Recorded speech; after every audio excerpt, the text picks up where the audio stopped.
अस्सलाम वालेकुम जी। अच्छा डियर स्टूडेंट्स, आज जो है वो हम अपना जो मॉक था उसके कुछ क्वेश्चन हमने डिस्कस कर लिए थे।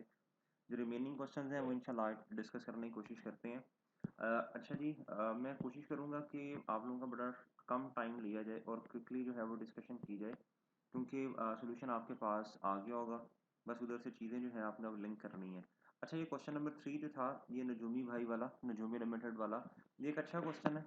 इसके अंदर कोशिश की गई है कि सारे जितने भी कॉन्सेप्ट्स हैं मोस्टली जो इम्पोर्टेंट है वो इसमें टेस्ट कर लिए जाएं। अच्छा, इसमें उसने एसेट्स की डिटेल दी हुई है इस सवाल के अंदर जी, और इसके अंदर उसने नोट मांगा है IS 16 का, IS 40 इन्वेस्टमेंट प्रॉपर्टी का, और बोरोइंग कॉस्ट IS 23 का। अच्छा जी, कहता ये बैलेंसेस दिए हुए हैं उसने जी 1 Jan 2022, और जी उसने जो रिक्वायरमेंट है उसकी कहता है जी नोट बनाना है आपने प्रॉपर्टी प्लान इक्विपमेंट का, इन्वेस्टमेंट प्रॉपर्टी का और बोरोइंग कॉस्ट का फॉर द ईयर एंडेड 31 दिसंबर 2022। अच्छा जी, चलें देखते हैं जी। ओपनिंग बैलेंसेस उसने दिए हैं बिल्डिंग, प्लांट एंड मशीनरी और इक्विपमेंट। अच्छा, कहता है जी 1 अप्रैल 2022 को क्या हुआ, स्पेशलाइज मशीनरी। अच्छा, एक नॉर्मल मशीनरी होती है, एक स्पेशलाइज किस्म की मशीनरी होगी। कहता है जी वो ज़रूरत है उसकी for its production department, sorry acquire कर ली है, ख़रीद ली। अब कहता है लिस्ट प्राइस जो है ना वो 8.5 मिलियन है, रुपीस में डाटा दिया। अच्छा, इस क्वेश्चन में एक मजे की बात ये थी, सारा डाटा मिलियन में दिया हुआ है, सिर्फ इधर आके इसने जो है वो रुपीस में डाटा दे दिया। फिर हम इसे जब कन्वर्ट करेंगे तो ये इस तरह करके लिखेंगे 8.5 मिलियन। ठीक है जी। अच्छा, फ्रेट चार्जेस जो है इसके अंदर ऐड होंगे जी, ऐड होंगे इसके अंदर। इलेक्ट्रिकल इंस्टॉलेशन कॉस्ट ऐड होती है हमेशा। स्टाफ ट्रेनिंग जो होती है ना, ये रेवेन्यू एक्सपेंडिचर है, इसे कभी भी हम कैपिटलाइज नहीं करते। प्री प्रोडक्शन टेस्टिंग जो है ये उसने कुछ नहीं बताया, तो ये नेट ऑफ प्रोसीड्स होगा ना, ये नेट ही दी हुई है, ये भी ऐड हो जाएगा। Purchase of 2 year maintenance contract, ये रेवेन्यू एक्सपेंडिचर है, इसे कुछ भी नहीं करना। अच्छा, estimated residual value, scrap value दी हुई है, ये डेप्रिसिएशन कैलकुलेट करते हुए हमें इसकी जरूरत पड़ेगी। कहता है जी trade discount on list price. अच्छा, ट्रेड डिस्काउंट और अर्ली सेटलमेंट डिस्काउंट जो है ना, ये माइनस करेंगे हम। इसकी परसेंटेज 5% है, इसकी 3% है। अब एक बात हमेशा याद रखिएगा, ये जो ट्रेड डिस्काउंट है ये 8.5 मिलियन पे लगेगा। 5%, 5% जितना भी बनता है उससे पहले माइनस करेंगे हम इसका। साथ ही मैं सोल्यूशन भी आपको दिखा देता हूँ। अच्छा, वो है जी ये अमाउंट बनेगी 8.50 में से इसमें है जी लेस ट्रेड डिस्काउंट। अच्छा, इसमें से हम ये माइनस करेंगे 0.425, तो अब भैया ये आ जाएगा 8.08, 8.08। अच्छा, ये जो आएगा ना, इसमें ये थोड़ी सी इधर मुझे लगता है थोड़ा एरर है शायद, ये इधर ये आना चाहिए 8.50। ठीक है जी। अच्छा, अब ये जो है ये राउंड ऑफ करके आ रहा है ना, ये राउंड ऑफ करके लिखा हुआ है। अब एक बात आपने हमेशा जहन में रखनी है, ये जब भी क्वेश्चन आपके पास आएगा और उसके अंदर ट्रेड डिस्काउंट भी होगा, सेटलमेंट डिस्काउंट भी होगा, तो भाई अगर कुछ नहीं क्वेश्चन में बताया हुआ तो आपने सेटलमेंट डिस्काउंट फिर इस अमाउंट पे लगाना है after deduction of trade discount. Sorry, settlement discount आपने उस अमाउंट पे लगाना है ट्रेड डिस्काउंट को माइनस करने के बाद। ठीक है, अगर क्वेश्चन साइलेंट हो तो हमेशा ये ट्रीटमेंट होगा। अगर उसने खुद कह दिया कि लिस्ट प्राइस पे लगाएं ट्रेड डिस्काउंट को भी और सेटलमेंट डिस्काउंट को भी, तो फिर तो मजबूरी है, फिर इस पे दोनों डिस्काउंट लगेंगे। ठीक है, उम्मीद है ये बात समझ आई होगी। अच्छा, अब हम वापस जाते हैं अपने सवाल की तरफ, ये ट्रीटमेंट आपको समझाना था। अच्छा जी, उसके बाद ये दिया हुआ जी एस्टिमेटेड यूजफुल लाइफ जी, और एक दी है एस्टिमेटेड इकोनॉमिक लाइफ। तो भैया हमने हमारे लिए रेलिवेंट कौन सी है, हमेशा याद रखिएगा, useful life, estimated useful life relevant है, इकोनॉमिक लाइफ रेलिवेंट नहीं है। इकोनॉमिक लाइफ किसे कहते हैं, ये मैन्युफैक्चरर बताता है कि जी ये प्लांट इतना इस्तेमाल हो सकता है, या जी फलां चीज़ इतनी इस्तेमाल हो सकती। तो हमने तो अपने पॉइंट ऑफ व्यू से देखना, हमने बिजनेस में कितनी इस्तेमाल करनी है, वो 15 साल करनी, तो डेप्रिसिएशन इस बेसिस पे कैलकुलेट होगी। ठीक है जी। उसके बाद आई जी, ये जो है ये बोरोइंग कॉस्ट से रिलेटेड चीज़ें हैं। कहता है जी 1 मार्च 2022 को कंस्ट्रक्शन शुरू हुई मैन्युफैक्चरिंग प्लांट की। कहता था whole process of assembly and installation was complete on 31 October 2022। कहता however the work was stop from 16 to 31 July due to unexpected rains. अच्छा, एक बात याद रखिएगा, जो एक होती है कि जब चीज़ बनाई जा रही है, कंस्ट्रक्ट की जा रही है, तो कुछ अरसे के लिए हमें काम रोकना पड़ सकता है, तो वो कंपल्सरी है, ज़रूरी है, नेसेसरी है। उस वो जो उस काम की नेचर ऐसी है कि काम रोके बगैर गुजारा नहीं हो सकता, वो कंस्ट्रक्शन का पार्ट है। तो उसको फिर हम ना क्या उसका नाम है, इग्नोर करते हैं। अगर लिखा हो कि अनएक्सपेक्टेड है, जो कि ज़रूरी नहीं है, अनएक्सपेक्टेडली बारिशें शुरू हो गई, तो देखें इन ये जो दिन है ना, ये वाले 16 से 31 तक, इसको हमें क्या, इसका जो इंटरेस्ट की वो जो कॉस्ट आएगी उसमें से हमें लेस करना पड़ेगा इन दिनों को। ठीक है जी, इसे बोरोइंग कॉस्ट का पार्ट नहीं फिर बनाएंगे हम। जब इसको बोरोइंग कॉस्ट का पार्ट नहीं बनाएंगे तो फिर क्या करेंगे जी, इसे हम इंटरेस्ट कॉस्ट नॉर्मल जो होती है वो इसको ट्रीट करेंगे। अच्छा, यानी इसे कैपिटलाइज नहीं करेंगे ना, a borrowing cost to be capitalise की हम कैलकुलेशन कर रहे होंगे इधर। अच्छा, फिर दूसरी बात, जब इसको नहीं करेंगे फिर इसकी इन्वेस्टमेंट प्रॉपर्टी को भी नहीं करेंगे, सॉरी इन्वेस्टमेंट प्रॉपर्टी कह रहा हूँ, इधर जो इन्वेस्टमेंट इनकम जो आएगी, ये जो सरप्लस फंड जो है ये हम जब इन्वेस्ट करते हैं, ठीक है, तो उससे हमें कुछ इनकम भी आ रही होगी, तो वो हम स्पेसिफिक जो लोन होता है उस पर जितना खर्चा होता है, ठीक है, जो उसमें से फिर हम लेस कर देते हैं वो वाली अमाउंट जो हमने सरप्लस फंड से कमाई होती है, ठीक है जी, वो माइनस करनी पड़ेगी हमें। अच्छा, नीचे आते हैं, लेकिन इस क्वेश्चन में करने की जरूरत ही नहीं थी। अच्छा, फिर कहता जी the total cost of ₹650 million incurred on the plant. Total cost कितनी इंकर्ड की थी, 650। अब जी हमने तो देखना होता है कि तीन शर्तें होती हैं इसके अंदर। हम देखते हैं जी, पहली शर्त क्या होती है जी, वर्क स्टार्टेड, तीन शर्तें पूरी करनी है जी। फिर लोन एक्वायर्ड, लोन कब लिया। तीसरा फर्स्ट कंस्ट्रक्शन पेमेंट, इन तीनों में से यानी लेटर ऑफ, लेटर ऑफ यानी इसका मतलब होता है तीनों शर्तों का पूरा हो जाना जी। जो लेटर ऑफ होगा उससे हम जो है वो कैपिटलाइज करना शुरू करेंगे। तो देखें जी, लोन भी हमने मार्च को लिया और 1 अप्रैल को फर्स्ट कंस्ट्रक्शन पेमेंट भी होगी और काम भी इसी तारीख को शुरू हुआ, तो बस ठीक इधर से हम जो है वो कैपिटलाइज करना शुरू कर देंगे, ये बोरोइंग कॉस्ट हुआ है। अच्छा, कहता था plant was finance through a bank loan of ₹550 million obtained on 1 मार्च, ये भी उसी दिन पे आ रहा है। कहता था loan carries a markup of 19% payable annually. कहता जी पूरे साल का जो मार्कअप है, इंटरेस्ट का जो रेट है वो 19% है। कहता जी the surplus funds available from the loan were invested in the saving account and earned 22 million during cap, ये इन्वेस्टमेंट इनकम की बात कर रहा है, ये लेस होगी। अच्छा, अब एक बात जरा जहन में रखिएगा, अब हमने इंटरेस्ट कॉस्ट निकालनी है। अच्छा, जब इंटरेस्ट कॉस्ट निकालेंगे तो वो कैसे निकलेगी, ये है bank loan 550 million multiply by 19% से कर देंगे, ठीक है, और फिर इसे सीज कब करेंगे, खत्म कब कर देंगे, जब बिल्डिंग कंप्लीट हो गई, या तो साल पूरा हो जाए या फिर बिल्डिंग कंप्लीट हो जाए। तो हमारे वाले साल से पहले बिल्डिंग कंप्लीट हो गई, तो 8 महीने रेलिवेंट होंगे। लेकिन एक बात इधर ये है, ये जो 15 दिन है, 15 दिन, इन 15 या 16 दिन जितने भी बनते हैं, इन 16 दिनों का क्या करना है, इसको फिर हमें माइनस करना पड़ेगा ना, उसका पार्ट नहीं बनाना पड़ेगा। बोरोइंग कॉस्ट जो है कैपिटलाइज टू बी कैपिटलाइज की वर्किंग से इसे माइनस करना पड़ेगा हमें। तो इसे 0.5 कर दें, 8 महीने बनते हैं, 8 महीने माइनस 0.5 करना पड़ेगा। अच्छा, लेकिन ना इन्वेस्टमेंट इनकम में भी फिर यही वाला ट्रीटमेंट है। लेकिन इस क्वेश्चन में उसने आसानी की थी, उसने कहा था, ये एक पास पेपर में भी सेम इस तरह की बात की हुई है, उसने सवाल आया हुआ है पास पेपर में। कहता जी 22 मिलियन जो है ना आपने अर्न किए, कहता in a saving account and earned 22 million during capitalisation period. इसका मतलब यही है, आप assumption ले सकते हैं कि ये 22 मिलियन जो है ये 7.5 महीने का उसने डेटा दिया हुआ है हमें, 7.5 महीने में हमने ये कमाया। और ड्यूरिंग कैपिटलाइजेशन पीरियड का मतलब भी क्या है कि 7.5 महीने जो है, ये जो हमने इन्वेस्टमेंट जो है, इन्वेस्टमेंट से 7.5 महीने हमने पैसे कमाए, वो 22 मिलियन है, ये कैपिटलाइजेशन का पीरियड। इसका मतलब है जितना कैपिटलाइज करना है ये उसी की अमाउंट उसने दी हुई है। ठीक है जी, अब इसका थोड़ा सोल्यूशन मैं आपको दिखा देता हूँ। इधर देखिएगा जी, बोरोइंग कॉस्ट कहता है 550 मिलियन था, ये जो लोन की कॉस्ट है। अच्छा, वैसे इस बिल्डिंग की कॉस्ट तो 650 है, 100 किधर से मैनेज किया होगा भाई, वो हमारा कंसर्न नहीं है, वो खुद क्या कहते हैं इक्विटी से मैनेज हो गया होगा ना। अच्छा, वो तो बोरोइंग कॉस्ट का पार्ट नहीं बनती टू बी कैपिटलाइज का। तो 19% रेट है और ये 7.5 किया हुआ है डिवाइडेड बाई 12, ठीक है, तो ये अमाउंट आ जाएगी 65.31।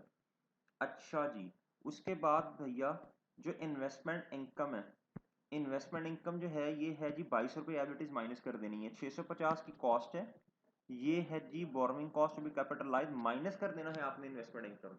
हमेशा जब भी स्पेसिफिक लोन आएगा उसमें से इन्वेस्टमेंट इनकम माइनस हुआ करेगी। कभी भी जनरल लोन होगा तो उसमें से इन्वेस्टमेंट इनकम का कॉन्सेप्ट ही नहीं है ना, फिर खुद इस तरह नहीं करना क्वेश्चन में। अच्छा 693.31 आ जाएगा।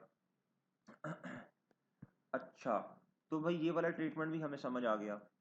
अब जी लेकिन एक बात याद रखिएगा, इस बिल्डिंग ने डेप्रीशिएट भी होना है, सॉरी प्लांट ने, वो कितने महीने होना है, वो 2 महीने होना है, क्योंकि ये अवेलेबल फॉर यूज 31 अक्टूबर पे होगी ना। अगर क्वेश्चन में कुछ नहीं बताया होता तो फिर हम एज्यूम करते हैं कि जिस दिन इंस्टॉलेशन कंप्लीट हो रही है, इंस्टॉल हो गया प्लांट या जो भी चीज़ है, उस दिन के अगले फौरन फौरन जो है वो उस दिन के बाद से डेप्रीशिएट एसिड को करना हमने स्टार्ट कर देना है। अच्छा ये बात भी होगी। कहता जी on 1 August 2022 a new equipment was acquired by making payment of rupees 80 million। कहता है एक नया इक्विपमेंट है वो 80 मिलियन का परचेज किया, सॉरी उसकी पेमेंट इतने की to the supplier. An old equipment, इसकी तारीफ याद रखनी है भाई, an old equipment was also given exchange to the supplier। कहते हैं जी इसके बदले में ना एक पुराना इक्विपमेंट भी हमने सप्लायर को दिया, एक्सचेंज का क्वेश्चन है। अच्छा एक्सचेंज में सुन लें भाई, तीन सिनेरियोस बनते हैं। पहला ये कि आपको फेयर वैल्यू पुराने की भी दी हो, नए की भी दी हो, तो भैया फिर हम नए एसेट की कॉस्ट कैसे निकाल लेंगे? भाई fair value of old plus जो है या माइनस कैश, प्लस होगा जी कॉस्ट के अंदर जो होता है ना वो कैश पेड को ऐड किया जाता है और कैश रिसीव को माइनस किया जाता है। खर्चे में पेमेंट जारी बात ऐड ही होगी भाई। अच्छा जी, और अगर क्या कहते हैं उसने फेयर वैल्यू पुराने की नहीं दी हो और फेयर वैल्यू नए की सिर्फ दी हो, अगर तो दोनों की दी हो तो इसमें फिर आपने हमेशा ओल्ड की लेनी है और प्लस माइनस कैश करना है। अगर तो पुराने की नहीं दी तो फिर मजबूरी है नए वाले एसेट की फेयर वैल्यू ले ले, वही कॉस्ट है।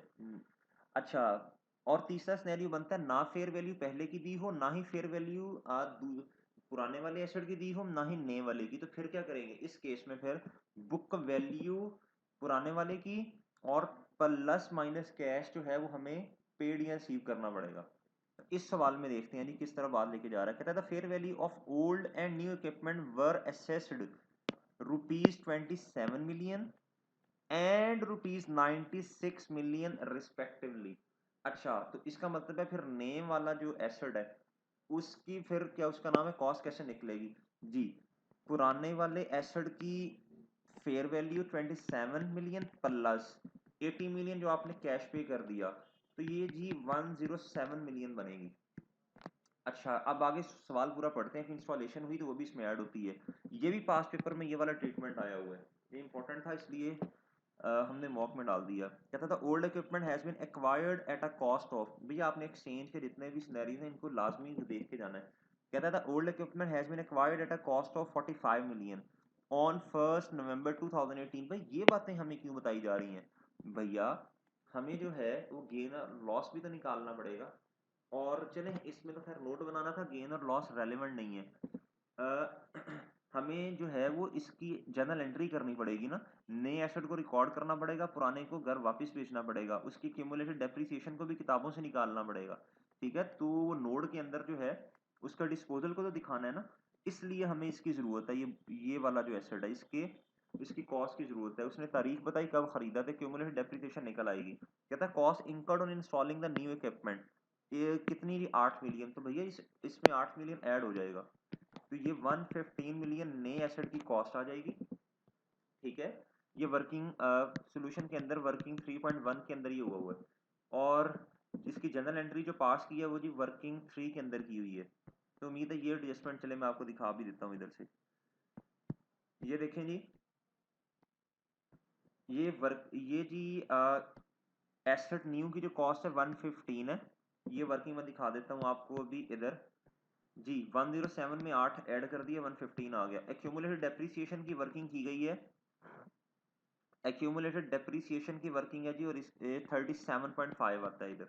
ये कैसे की है जी? ये इसकी पूरी वर्किंग की हुई है 37.5। ठीक है जी, और ये किताबों से हमने निकाल दिए थे, थोड़ा सा एरर लग रहा है मुझे। एक्यूमुलेटेड डेप्रिसिएशन अच्छा जी, अब भैया जो ये 37.5 आ गई क्यूमुलेटिव डेप्रिसिएशन, इसको किताबों से निकालना पड़ेगा। जब एसेट को निकाल दिया तो उसकी यादों को भी निकालना पड़ेगा ना। अच्छा जी, अब एसेट जो ओल्ड है वो 45 से क्रेडिट हुआ, नया एसेट 115 से डेबिट हुआ। एक्यूमुलेटेड डेप्रिसिएशन की नेचर वैसे क्या होती है, क्रेडिट होती है। जब इसको किताबों से निकाल देंगे, खत्म करेंगे तो ऑब्वियसली डेबिट होगी। अच्छा जी, कैश जो आपने पे किया वो 88 मिलियन किया। 80 मिलियन जो पे कर दिया आपने सप्लायर को एक्वायर करते वक्त, और 8 मिलियन इंस्टॉलेशन, तो भैया ये गेन और लॉस 20 मिलियन आ गया। खैर नोट के सवाल में गेन और लॉस की तो जरूरत नहीं होती। अच्छा जी, तो ये मेरा उम्मीद है ये बात आपको समझ आ गई होगी। कैसे शो किया होगा इधर, ये आप देख सकते हैं। इक्विपमेंट 115 से इधर रिकॉर्ड किया, उसकी कॉस्ट को 45 मिलियन से माइनस किया, और उसकी यादों को एक्यूमुलेटेड डेप्रिसिएशन को भी ये खत्म कर दिया, माइनस कर दिया। हाँ एक बात याद रखिएगा, एक्सचेंज के क्वेश्चन के अंदर ना एक चीज जो है वो स्टूडेंट अक्सर भूल जाते हैं।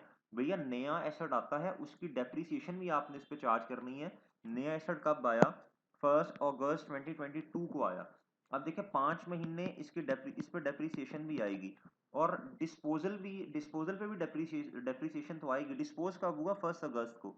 तो 7 महीने पुराने वाले एसेट पे भी आप क्या कर रहे होंगे, इसको डेप्रिशिएट कर रहे होंगे। ठीक है। अच्छा जी, ये आप देख लें इधर से डेप्रिसिएशन की, अगर वर्किंग में आप आए, इधर से आपको नजर आ रहा होगा, ये है इक्विपमेंट।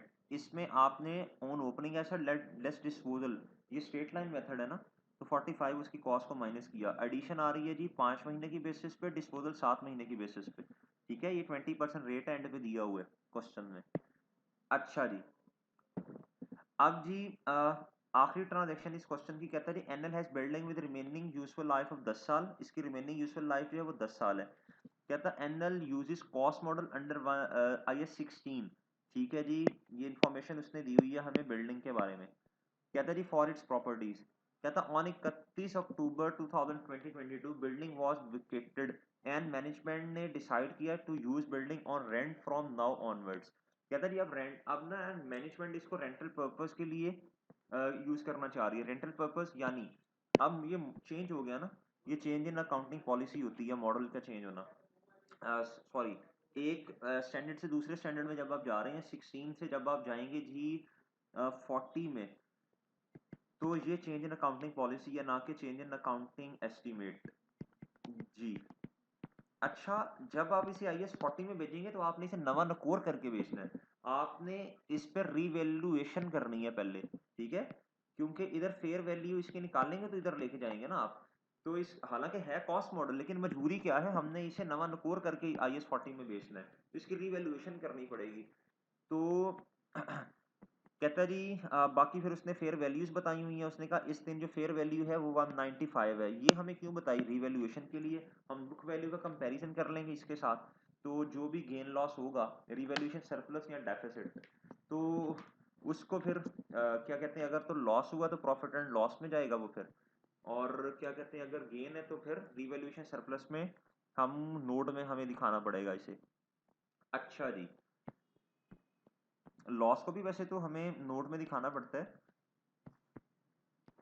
अच्छा जी, अब हम क्या करेंगे जी, इसकी वर्किंग में जाके इसको देख लेते हैं जी, इसको कैसे सॉल्व आउट किया हुआ है। इधर आए, कहता है जी इसकी जो बुक वैल्यू है, इस क्वेश्चन में जो बुक वैल्यू है वो कैसे निकाल ली जी। ये सारी उसकी बुक वैल्यू का ट्रीटमेंट किया हुआ है। कहता है इन्वेस्टमेंट प्रॉपर्टी 240 की थी, -36 कर दिया जो एक्यूमुलेटेड डेप्रिसिएशन, डिवाइड किया जी रिमेनिंग यूजफुल लाइफ। जब रिमेनिंग यूजफुल लाइफ है तो याद रखिएगा हमेशा हमने क्या करना है जी, हमने हमेशा फिर नेट बुक वैल्यू पे, अगर रिमेनिंग यूजफुल लाइफ है फिर हमें नेट बुक वैल्यू पहले फाइंड करनी पड़ेगी, बुक वैल्यू, फिर हमें रिमेनिंग यूजफुल लाइफ तक आना पड़ेगा। कॉस्ट पे नहीं लगाना था इसे, डिवाइडेड बाय 10, 240 डिवाइडेड बाय 10 गलत ट्रीटमेंट है। तो 10 महीने जो हैं ये वाले जो हैं, ये हमने पहले डेप्रिशिएट करना है एसेट को, क्योंकि अक्टूबर तक तो हमारे पास रहा IS 16 के मुताबिक, तो ये वाले 10 महीने भी रेलेवेंट है। तो इसकी अगर बुक वैल्यू मैं निकाल लूँ तो ये आएगी 240 -36 -10 महीनों की डेप्रीसिएशन, ये मेरे पास बुक वैल्यू है। अब इसको मैं कंपैरिजन करूंगा इन्वेस्टमेंट प्रॉपर्टी के साथ। अच्छा जी, तो फिर मेरा गेन और लॉस आएगा। अब जी PP है अब जी पीपी सॉरी, अब ये 17, अब ये देखें, ये है, जब हमने कंपैरिजन किया तो ये तकरीबन आती है जी 187, 187, ठीक है, ये बुक वैल्यू है, और फेयर वैल्यू है जी 195। तो 8 रुपए का क्या आया जी, गेन और रीवैल्यूएशन यानी सरप्लस आ गया, ठीक है। तो बिल्कुल हमने अब क्या उसका नाम है, अब इसकी क्यूमुलेटेड डेप्रिसिएशन को जितनी आज तक चार्ज होगी उसको किताबों से बाहर फेंकना पड़ेगा रीवैल्यूएशन की वजह से, ठीक है। तो ये देखिएगा इधर आके, इधर आके जी, ये देखें 37 प्लस क्या, सॉरी 36 प्लस 17, ये 53, 53 इधर से भी निकल गया, ग्रॉस कैरिंग अमाउंट से भी निकल गया, क्यूमुलेटेड डेप्रिसिएशन से भी निकला, ये ओपनिंग है, और ये 17 ड्यूरिंग द ये डेप्रिसिएशन है। ये 8 कौन सा है, रीवैल्यूएशन वाला, ठीक है जी, ये इधर आ जाएगा। तो ये अच्छा, लेकिन एक बात याद रखिएगा, मेजरमेंट बेसिस में आके आपने इधर हम कॉस्ट ही लिखना है, इधर रिवॉल्यूशन मॉडल नहीं लिखना भाई। इसमें आइए 16 में रिवॉल्यूशन मॉडल थोड़ी इस्तेमाल हो रहा था, वो तो कॉस्ट था, वो तो हमने इसे नवा नकोर करके बेचना था। भाई देखें थोड़ा सा मतलब इसका मेरे कहने का मतलब है हमने इसे अपडेट करके बेचना था IS 40 में, ठीक है, इसलिए हमें रिवॉल्यूशन मॉडल इस्तेमाल करना पड़ा। तो ये गुफ्तगू है इसकी, लेकिन ना इसके बाद एक और बात करता है सवाल के अंदर, कहता है जी और अब फेयर वैल्यू इतनी है। अच्छा, अगली बात, जब हम इन्वेस्टमेंट प्रॉपर्टी में होंगे तो हर साल, और फेयर वैल्यू मॉडल है, तो ईयर एंड के ऊपर आके हमें फेयर वैल्यू का जो चेंज होगा वो भी देखना पड़ेगा। अगर तो वैल्यू इंक्रीज हो रही है तो इन्वेस्टमेंट प्रॉपर्टी क्या हो जाएगी, एसेट डेबिट हो जाएगी, और प्रॉफिट एंड लॉस क्रेडिट होगा। फेयर वैल्यू पे जो गेन लॉस आता है ना, वो हमेशा प्रॉफिट एंड लॉस में जाएगा IS 40 में।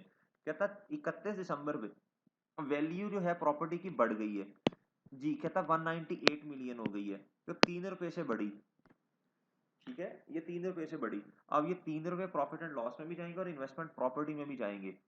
अच्छा, ये जो हम नोड बना रहे होंगे इन्वेस्टमेंट प्रॉपर्टी का, यानी बिल्डिंग में, बिल्डिंग का नोड बना रहे होंगे ना, इन्वेस्टमेंट प्रॉपर्टी है ये, तो उसमें अंदर ये 3 रुपए ऐड होंगे। कहता फर्दर रेंटल, अच्छा ये क्यों दिया हुआ है भैया, हमने नोट्स में पढ़ा था, ये रेंटल जितना कमाते हैं अंग्रेजी में एक लाइन लिखनी पड़ती है इसके लिए, तो हम लिखेंगे जी rental earn during the year is amounting to ₹2.5, इसे 2.5 मल्टीप्लाई बाय 2 करना पड़ेगा, 5 मिलियन, ये पर मंथ दिया हुआ है ना, तो इस तरह करके हम निकाल लेंगे 5 मिलियन का हमने रेंट अर्न किया।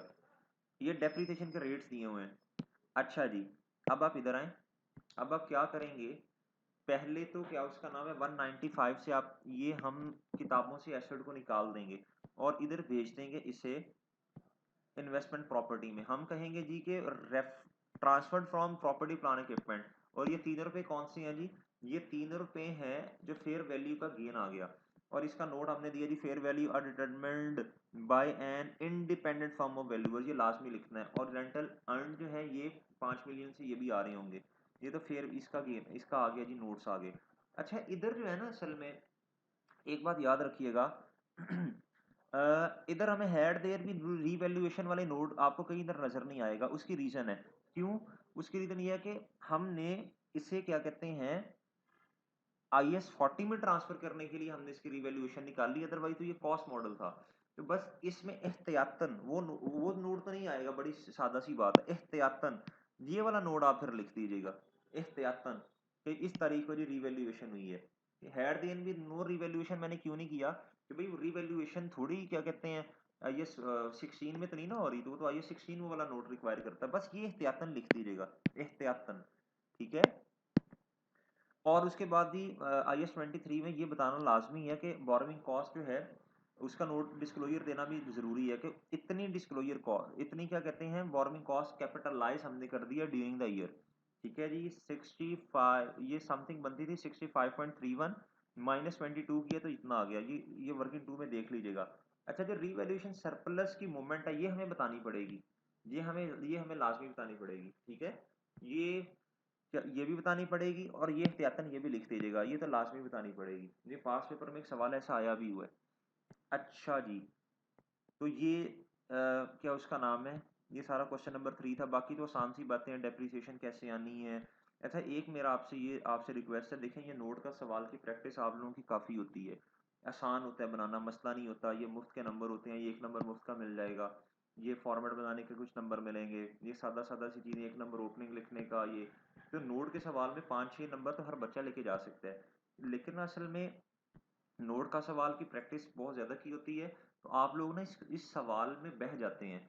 आप लोग इल्म जितना भी होता है ना, आप कोशिश करते हैं सारा का सारा इल्म बस इसी सवाल के अंदर हमने अपना जो है वो इल्म जो है वो आई के आपको बताने की कोशिश करनी है। तो भैया अपने जज्बात को थोड़ा काबू में रखिएगा। पेपर में देखिए 19 नंबर का था, तो 1.8 से मल्टीप्लाई करेंगे तो इसके मेरे भाई जो मेरे पास अभी कैलकुलेटर तो नहीं है, तो तकरीबन इसके भी 34-35 मिनट बनेंगे।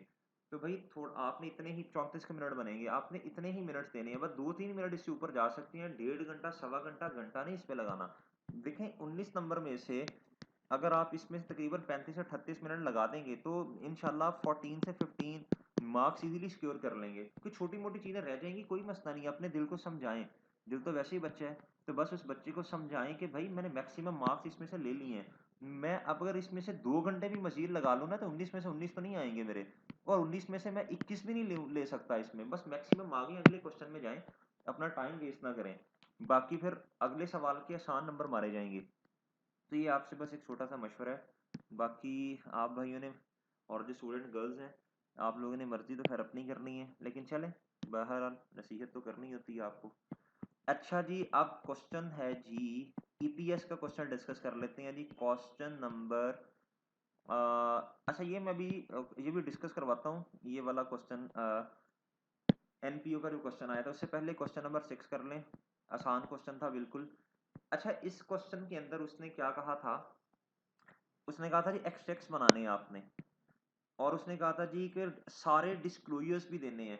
अच्छा एक्सट्रैक्ट का मतलब क्या होता है भाई, देखें एक्सट्रैक्ट का बड़ा सादा सा मतलब है, आपने पैड बताना होता है, ठीक है जी, पैड जितना भी है वो बताना है। पैड के नीचे आपने क्या बताना है, बेसिक ईपीएस कितनी है और डाइल्यूटेड ईपीएस कितनी है, ये बस इसकी एक्सट्रैक्ट है। अच्छा जी, बाकी नेसेसरी डिस्क्लोजर इसमें क्या होते हैं, वो हमें क्या कहते हैं, बेसिक ईपीएस कैसे निकलती है, PAT divided by weighted average number of shares, ठीक है। फिर डाइल्यूटेड का अपना एक अपना तरीका है, इसको इसमें पोटेंशियल शेयर्स का इम्पैक्ट भी लेना पड़ता है, तो उसका एक नोट होगा। फिर उसके बाद रिकंसिलिएशन बनानी पड़ेगी कि भाई जो आपने पैड निकाला है बेसिक में और डाइल्यूटेड में उसमें डिफरेंस क्यों है, उसकी एक रिकंसिलिएशन बनेगी। फिर weighted average number of shares इधर कुछ और होंगे इधर कुछ और होंगे, उसकी रिकंसिलिएशन बनेगी। तो ये डिस्क्लोजर्स हैं और ये इंपॉर्टेंट है, याद रखिएगा। अभी देख लेते हैं जी। कहता जी ये उसने आपको ओपनिंग बैलेंस दिया हुआ था, कहता जी 80 मिलियन ऑर्डिनरी शेयर्स हैं, रुपीज 80 मिलियन के। तो ये इधर से मुझे पता चला जी कि ये मेरा ओपनिंग है, ठीक है। अच्छा weighted average number of shares जो हैं हमें इसकी पूरी कैलकुलेशन करनी पड़ती है। कहता पैट 170 मिलियन है, चलें जी ये हम बेसिकली इस्तेमाल करेंगे, ठीक है। और जब डिल्यूटेड की वर्किंग करेंगे तो weighted average number of shares और पैट तो बेसिक वाला इस्तेमाल होगा, आगे कुछ चीजें ऐड होंगी इसमें। क्या था, on 30 September QL issued 20% right shares at a price of 11 रुपए। अच्छा अब 20%, अब 20% भैया इसका कैसे आएगा, हमने क्या करना है, 20% राइट शेयर्स का असल में मतलब क्या है, हमारे पास जितने शेयर्स हैं उस पे 20% अगर लगा देंगे तो हमारे पास क्या आ जाएंगे जी, राइट शेयर्स आ जाएंगे, ठीक है जी। लेकिन इसको एनालाइज करना पड़ेगा। एनालाइज जब करेंगे जी, बिफोर, न्यू और आफ्टर, और आपको पता है एक चीज याद रखिएगा, राइट शेयर्स जब भी आते हैं तो हमें इसका इम्पैक्ट पीछे जितनी भी अकाउंटिंग हम कर चुके हैं, जितने इसको अपने वाले साल में जो weighted average number of shares निकाले हैं, इधर फ्रैक्शन जब आएगी तो उसमें भी लेंगे, और अगर कभी कंपैरेटिव बनाना पड़ा तो कंपैरेटिव भी इससे छिड़ जाएगा, ठीक है। तो रीस्टेटमेंट का इम्पैक्ट आएगा इस पे, राइट शेयर्स पे। इसके अलावा 3 और चीज़ों पे भी आता है, शेयर सप्लेट पे भी आता है, कंसोलिडेशन पे भी आता है। अच्छा जी, अब देखें जी पहले कितने शेयर्स थे हमारे पास, पहले थे जी, वैसे अज्यूम कर लें 100 भी कर सकते हैं, एक भी कर सकते हैं, उस बेसिस पे क्वेश्चन सॉल्व कर सकते हैं आप। तो पहले 80 थे, आप 20% इस पे लगाएं, इधर आपके पास एक नंबर आएगा। इधर चले मैं आपको सोल्यूशन से दिखा देता हूँ ये। फिर उसके बाद जी पहले जो थी हम देखेंगे इससे पहले मार्केट प्राइस कितनी थी, फिर ये वाला राइट तो हमने 11 पे इशू किया, फिर हमारे हम वेटेड एवरेज ले लेंगे, जी एनालाइज करते हैं जी इसे, एनालाइज जी। उन्होंने इधर 100 लिया हुआ है, ठीक है, तो आप इधर 1 भी ले सकते हैं, इसके अंदर 20% करेंगे तो 0.2 आ जाएगा, आप इसे 1000 भी ले सकते हैं, आप एक्चुअल नंबर पे भी कैलकुलेशंस कर सकते हैं। 80 मिलियन क्या था जी हमारे पास शेयर्स थे, मैं देख लूँ शेयर्स थे या उसने शेयर कैपिटल की अमाउंट दी है। कहता है issued share capital consisted of 80 million ordinary shares of 10 each. अच्छा जी, कहता है 80 मिलियन ऑर्डिनरी शेयर्स हैं और एक शेयर 10 रुपए का है, तो कोई मसला नहीं है, आप इसको इस तरह भी सॉल्व कर सकते हैं, इधर 80 रखें, इधर 20% लगाएं, मेरा ख्याल 16 बनेगा शायद जी, अगर मैं गलत नहीं हूँ तो इधर आ जाएगा 96, ठीक है, तो ये आपका सही, ये सेम आएगा, ये तो चूंकि ये सेम आएगा इस ये नहीं हिलेगा। अच्छा, कहता पहले कितनी थी प्राइस 12.5, कहता आपने शेयर इशू कर दिया 11 का, ठीक है जी, तो ये अमाउंट आई और ये अमाउंट आ गई। अब जब आप इसे वेटेड एवरेज करेंगे तो वो ये 12.25 ही आएगा, बेशक आप इसको करके देख लें, बेशक इसको करें, क्योंकि प्रपोर्शन तो चेंज नहीं हो रहा ना, ये चेंज नहीं हो रहा, ये परसेंटेज तो आप सेम लगा रहे हैं, इस वजह से ये जवाब हमेशा ये आएगा, जो सा मर्जी करके देख लें। अच्छा भाई, ये एनालाइज कर लिया। अच्छा, अब आपको पता है इसका इम्पैक्ट पीछे भी जाएगा, तो भैया अब हम क्या करेंगे, ये तो 30 सितंबर को राइट शेयर इशू हो रहे हैं, तो इसका फैक्टर में 12.50 डिवाइडेड बाय 12.25, इसका फैक्टर इधर भी लगा देंगे यहाँ पे as it is, weighted average की कैलकुलेशन करते हुए, ये देखें ये वाला, ठीक है जी। और इन शेयर्स ने हमें कितने महीने अर्निंग को बूस्ट करने में हेल्प की, 9/12, और इन्होंने कितना किया जी 3/12, ठीक है, तो ये weighted average number of shares आ गए, पैट पहले दिया हुआ था, तो बेसिक ईपीएस आपकी निकल आई जी 1.99, ठीक है जी 1.99। अच्छा जी,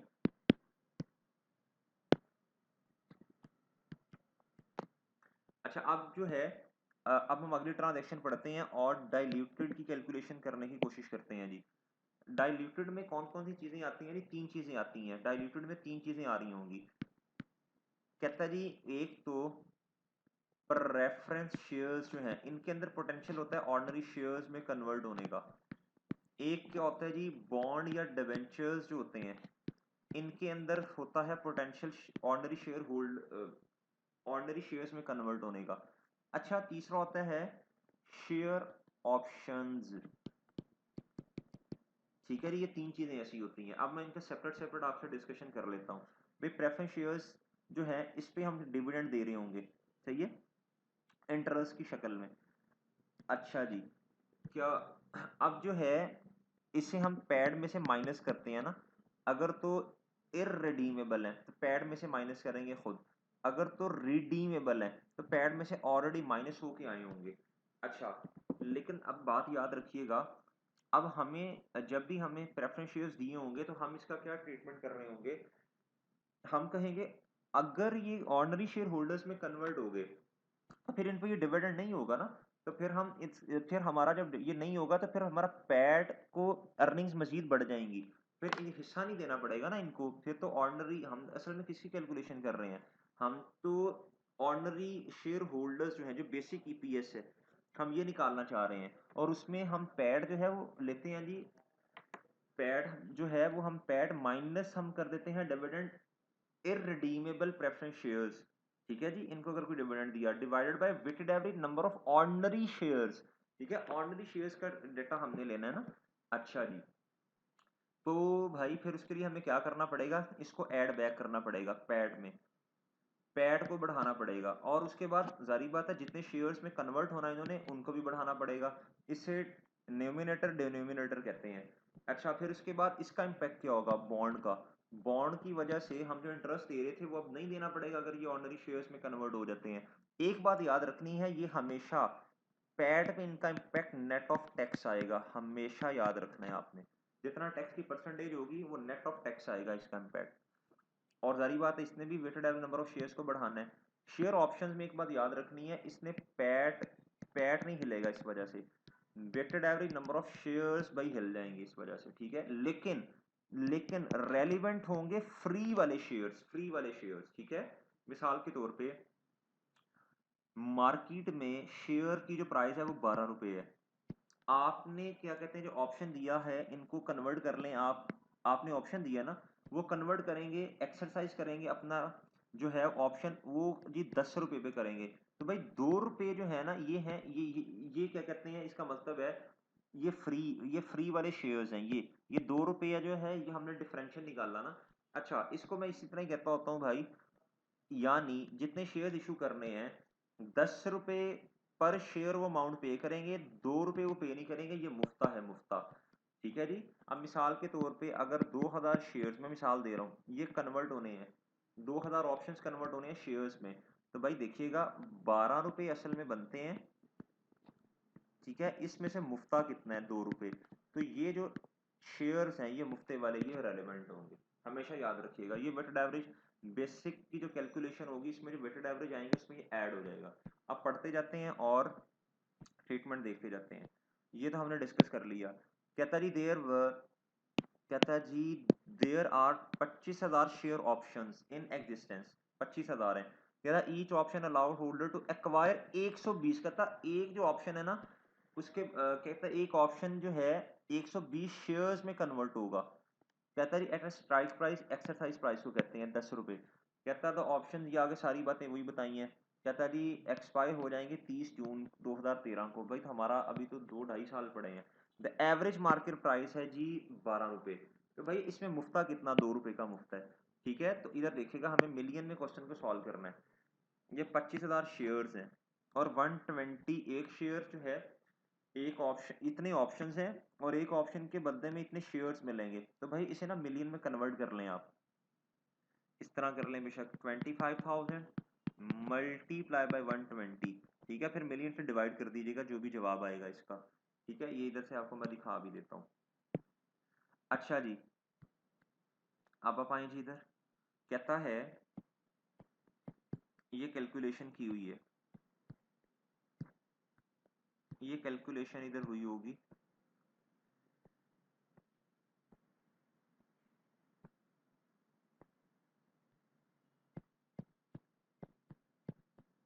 ये इधर कैलकुलेशन हुई होगी जी।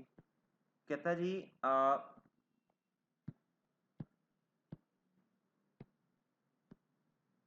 कहता जी बेसिक ईपीएस जो है उसमें पैड, इसको पैड पैड बोलते हैं ना, ये पैड है। और ये है वेटेड एवरेज शेयर्स है। भाई बेसिक वाला एज इट इज उठा के लिखा। भाई ऑप्शन क्या है, ऑप्शन की वजह से पैड पे तो इम्पैक्ट नहीं आएगा, लेकिन इस पे आएगा, 0.5 मिलियन ही आ जाएंगे। ठीक है जी। ये इसकी कैलकुलेशन कैसे हुई हुई है जी, ये आपको एक दफा दिखा देते हैं। 0.5 असल में आया कहाँ से, ये देखें, 0.05 उसने इधर ही मिलियन ले लिया, मल्टीप्लाई 120 से किया। आप बेशक इसको टोटल करके मिलियन में कन्वर्ट कर दें। कहता 12 रुपये टोटल थे जो मार्केट प्राइस, कहता मुफ्ता ये है। उसने असल में इससे डिवाइड किया 12 से और 2 से मल्टीप्लाई किया, तो 0.5 आता है इधर। अच्छा जी, फिर उसके बाद जी डिबेंचर्स आ गए, डिबेंचर्स का डेटा पढ़ते हैं जी, फिर इसको सॉल्व करने की कोशिश करते हैं। भाई इधर कहता है जी डिबेंचर्स जो हैं, कहता है जी इशू किए हैं डिबेंचर्स हमने 2008 में। कहता which are convertible into 6 million ordinary share. चलिए ये अच्छी बात है, उसने ये खुद बता दिया कितने शेयर्स में कन्वर्ट होना है। कहता जी हम इन्हें जो इंटरेस्ट देते हैं जी वो 1.1 सॉरी 11 मिलियन देते हैं, लेकिन ये टैक्स का रेट भी दिया हुआ, नेट ऑफ टैक्स आएगा 11 million multiply by, net of tax का मतलब 100 माइनस 35%, ये आ जाएगा 65%। ठीक है, इसे 65% करें, ये 5 पॉइंट समथिंग आएगा मेरा ख्याल है। अब जी ये देखिएगा, सॉरी 7.15 आएगा, 11 मल्टीप्लाई बाय 65%, इतना पैड। अब देखें जब इंटरेस्ट नहीं देना पड़ेगा तो जारी बात है पैड बढ़ेगा ना। अच्छा जी, ये है जी, और 6 मिलियन से शेयर्स भी बढ़ गए। और अब आपने क्या करना है, इधर जब आपने बेसिक ईपीएस इतनी थी, इनका इम्पैक्ट लेने के बाद, इनका इम्पैक्ट लेने के बाद इसका, ये 0.5 ऐड करने के बाद इतनी आई और अब इतनी आ गई है। अब हमारा क्या रह गया जी, अब हमारा रह गया आखिरी, मेरा ख्याल प्रेफरेंस शेयर्स रह गए हैं। कहता है जी preference share issued in 2009 are convertible at the option of preference. ठीक है जी, इनटू 4 मिलियन, ये खुद बता दिया। कहता था dividend paid on preference shares 5.75। जब ये कन्वर्ट हो जाएंगे ऑर्डिनरी में, अभी हुए नहीं है, इनके अंदर पोटेंशियल है, इसीलिए तो डाइल्यूटेड में आ रहे हैं। भाई डाइल्यूटेड में वो चीजें आती हैं जिनके अंदर पोटेंशियल होता है। ठीक है, और ये अर्ली वार्निंग होती है शेयर होल्डर्स को कि भाई कल को रोना पीटना शुरू ना कर देना अगर ये एक्चुअली ऑर्डिनरी शेयर्स में कन्वर्ट हो गए, ऑर्डिनरी शेयर्स में, क्योंकि जब शेयर में कन्वर्ट हो जाएंगे ना तो ईपीएस कम होगी, जब weighted average number of shares बढ़ेंगे तो जारी बात है ईपीएस हिल जाएगी ना। अच्छा, तो बाद में फिर ये रोना पीटना शुरू कर देंगे। तो क्या उसका नाम है, इसीलिए अभी हम आपको अर्ली वार्निंग दे रहे हैं, अगर ये कन्वर्ट हो गए तो ये इम्पैक्ट आएगा, अगर आज कन्वर्ट हो जाते तो ये इम्पैक्ट आएगा। ठीक है, अब जी हम इधर आते हैं, अब हम इसका जरा सोल्यूशन देख लेते हैं जी। कहता है जी 5.75। अच्छा, प्रेफरेंस शेयर्स में पैड में नेट ऑफ टैक्स नहीं करना आपने, ये एज इट इज इधर आ जाएगा, ये कभी नेट ऑफ टैक्स नहीं होगा। अच्छा, हाँ अगर खुद क्वेश्चन में कह दे तो फिर तो ठीक है, वरना हमें करने की जरूरत नहीं है, और हम नहीं करेंगे, वो कहेगा भी, उम्मीद है कहेगा भी नहीं क्वेश्चन में, क्योंकि इसका ट्रीटमेंट वो वाला नहीं है। ये 4 से नंबर ऑफ शेयर्स बढ़ गए। अब भैया ये आता है पैट, और ये आता है जी weighted average number of shares. भाई अब हमने इसकी करनी है रैंकिंग, तो रैंकिंग में क्या होगा, अब हम इसकी रैंकिंग करें जी। जब रैंकिंग करेंगे तो क्या हो, ये रैंकिंग कर दी भाई हमने, पहले असल में रैंकिंग करेंगे फिर इधर आएंगे ना। तो क्या उसका नाम है, ये हमने पहले इसकी रैंकिंग कर दी थी 1 2 3। ठीक है, रैंकिंग कैसे की, हम असल में पहले ये पैट है, ये पैट है जी, और ये क्या है, वेटेड एवरेज शेयर्स है। ठीक है, अच्छा जी, रैंकिंग के हिसाब से हमने इधर लिखा, आप देखेंगे ये ऑप्शन की रैंकिंग पहली होगी, इसकी रैंकिंग दूसरी होगी, इसकी रैंकिंग तीसरी होगी। ठीक है, उसी हिसाब से इधर आते जाएंगे, अपनी मर्जी नहीं करनी। देख लें इधर, सबसे पहले रैंकिंग जिसकी सबसे कम होगी उसका नंबर पहला। अच्छा भाई, इंक्रीमेंटल ईपीएस ही होती है, ये इंक्रीमेंटल ईपीएस होती है, इसको निकालते हुए जिसका जितनी इंक्रीमेंटल ईपीएस कम होगी उसका उतना ही पहला नंबर होगा। ठीक है जी, अब ये कैसे आती है, हम ए को डिवाइड करते हैं बी के साथ, ये मैंने एमसीक्यू जब सॉल्व करवाया था कल की वीडियो में, तो तब भी आपसे डिस्कस कर लिया था ये। अच्छा जी, अब क्या करना है जी, ए को डिवाइड करें बी से, तो जीरो को जब 0.5 से करेंगे तो जीरो ही आएगा, 7.15 को 6 से करेंगे तो 1 पॉइंट ये आ गया, इसको इससे किया तो ये आ गया। अच्छा, अब दी ये आपके सामने सारी चीजें आ गई हैं। अब बस एक बात याद रखनी है, रैंकिंग पहले अगर एक से ज्यादा पोटेंशियल हुआ शेयर्स में ऑर्डनरी में कन्वर्ट होने का तो हमेशा रैंकिंग करनी पड़ेगी, उसके बाद तरतीब के साथ इधर चीजें लिखेंगे। तो भाई आपको नजर आ रहा है सबसे कितनी, सबसे कम कम जो है वो ईपीएस कितनी हो सकती है, वो ये है, ये 1.9। ठीक है जी, 1.91। तो ये है हमारी डाइल्यूटेड ईपीएस। ठीक है, अच्छा जी, मैं मिसाल देता हूँ, मिसाल के तौर पे एज्यूम करता हूँ इधर होता जी 1.91, इधर आ जाता 1.93, तो हम इसको डाइल्यूटेड ईपीएस कंसिडर कर लेते। ठीक है, और इसे एंटी डाइल्यूटेड कह देते। उम्मीद है बात समझ आई होगी, इस तरह के काफी क्वेश्चंस भी किए हुए हैं। तो जी ये आ गया जी 1.91 डाइल्यूटेड ईपीएस आ गई है। ठीक है जी, ये है डाइल्यूटेड ईपीएस। ठीक है, 1.91, और ये टेक्स्ट में आके लिख देंगे आप इस तरह। अच्छा, अब इसकी रिकंसिलेशन बनानी पड़ेगी, बिल्कुल वो जो स्टेटमेंट फॉर्म जो इधर आपने चीजें की हैं उनको इस तरह आपने लिख देना कि भाई इसमें फर्क क्यों आ रहा। डाइल्यूटेड इधर देखिएगा, आप कहेंगे बेसिक ईपीएस का पैड इतना है, डाइल्यूटेड का इतना है, तो फर्क क्यों है, तो बताना ना भाई, डिबेंचर्स की वजह से, डिबेंचर्स की वजह से 7.15 से बढ़ा, और सॉरी, हाँ जी सही कह रहा हूँ, और प्रेफरेंस शेयर्स की वजह से इतने से बढ़ गया, तो ये है रिकंसिलेशन बन गई, रिकंसाइल हो गया ना 1.82, ये सही सही सही जवाब आ गया। वे weighted average number of shares में फर्क क्यों है, इसके इतने हैं, डाइल्यूटेड में इतने हैं, तो इसे बताएंगे ना भैया, और तीन चीजें थी जिनकी वजह से weighted average number of shares हिल गए। ऑप्शन की वजह से इतने से हिले, ये तरतीब सही हो जाए, ऑप्शन की वजह से इतने से हिले, ये ऑप्शन है। अच्छा जी, अब क्या उसका नाम है, डिबेंचर्स की वजह से शेयर 6 मिलियन शेयर्स और मजीद ऐड हो गए। अच्छा जी, और उसके बाद प्रेफरेंस शेयर्स की वजह से 4 मजीद ऐड हो गए, तो ये रिकंसाइल हो जाएगा। ठीक है, ये 95.72 आ जाएगा, ये रिकंसाइल हो गया। उम्मीद है बात समझ आई होगी। ठीक है जी, तो ये वाला क्वेश्चन भी हो गया। अब हम डिस्कस कर लेते हैं जी कैश फ्लो का सवाल, बहुत आसान सवाल था कैश फ्लो का। तो कैश फ्लो के सवाल में उम्मीद है आपने अच्छा परफॉर्म किया होगा, और कैश फ्लो इम्पोर्टेंट है, आपने इसकी प्रैक्टिस करनी है, प्रैक्टिस करके जाना है।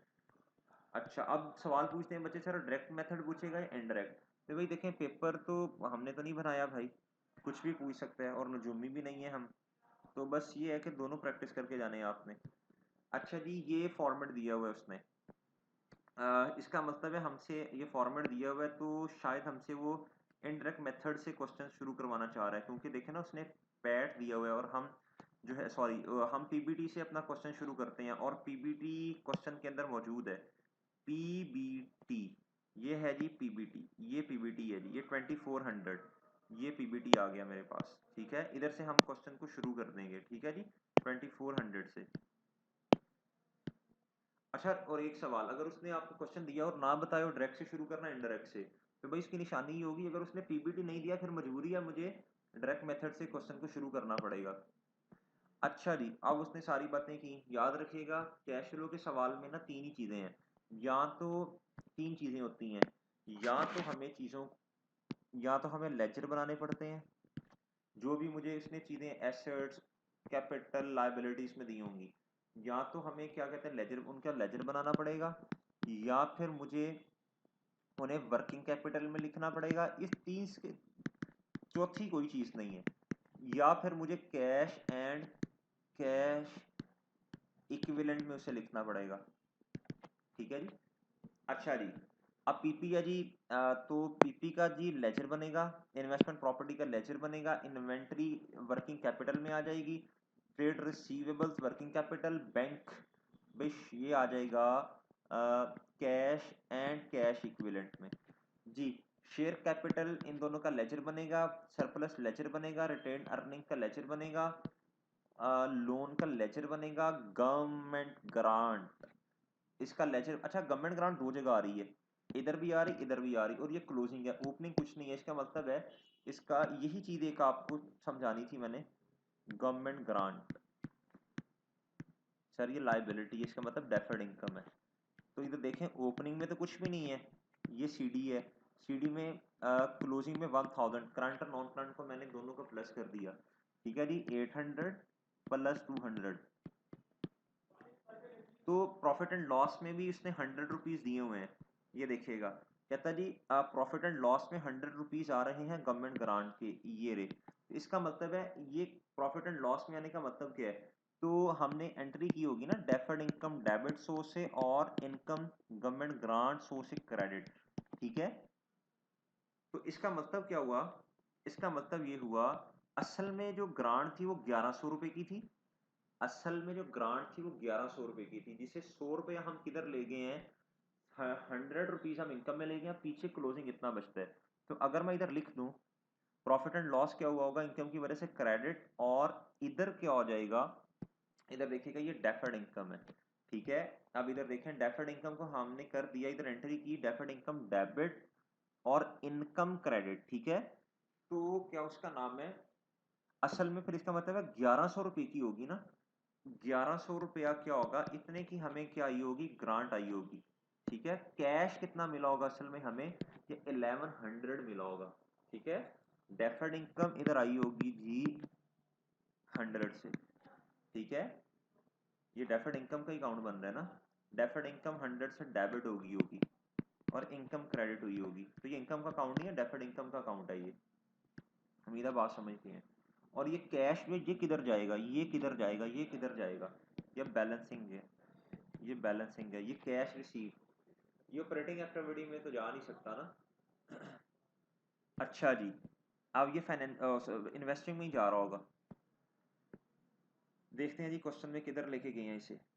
अच्छा जी, इन्वेस्टिंग में जाएगा, और और और इसके अलावा, इसके अलावा जी current portion of long term borrowings किधर जाएगा जी, इसका लेजर बनेगा, टैक्स पेएबल बिल्कुल लेजर बनेगा, बैंक आ रहा है 200 से। ठीक है जी, इधर देखें ये कोई ब्लंडर नहीं है जी, क्वेश्चन में पिछले साल जो बैंक है वो था एसेट साइड पे, इस दफा जो है वो 200 लाइबिलिटी साइड में आ रहा है, इसका मतलब ओवरड्राफ्ट होगा ना। अच्छा जी, अब ये देखें, अब हमें ये ट्रांजैक्शन पढ़ते जाना है और ट्रीटमेंट करते जाना है।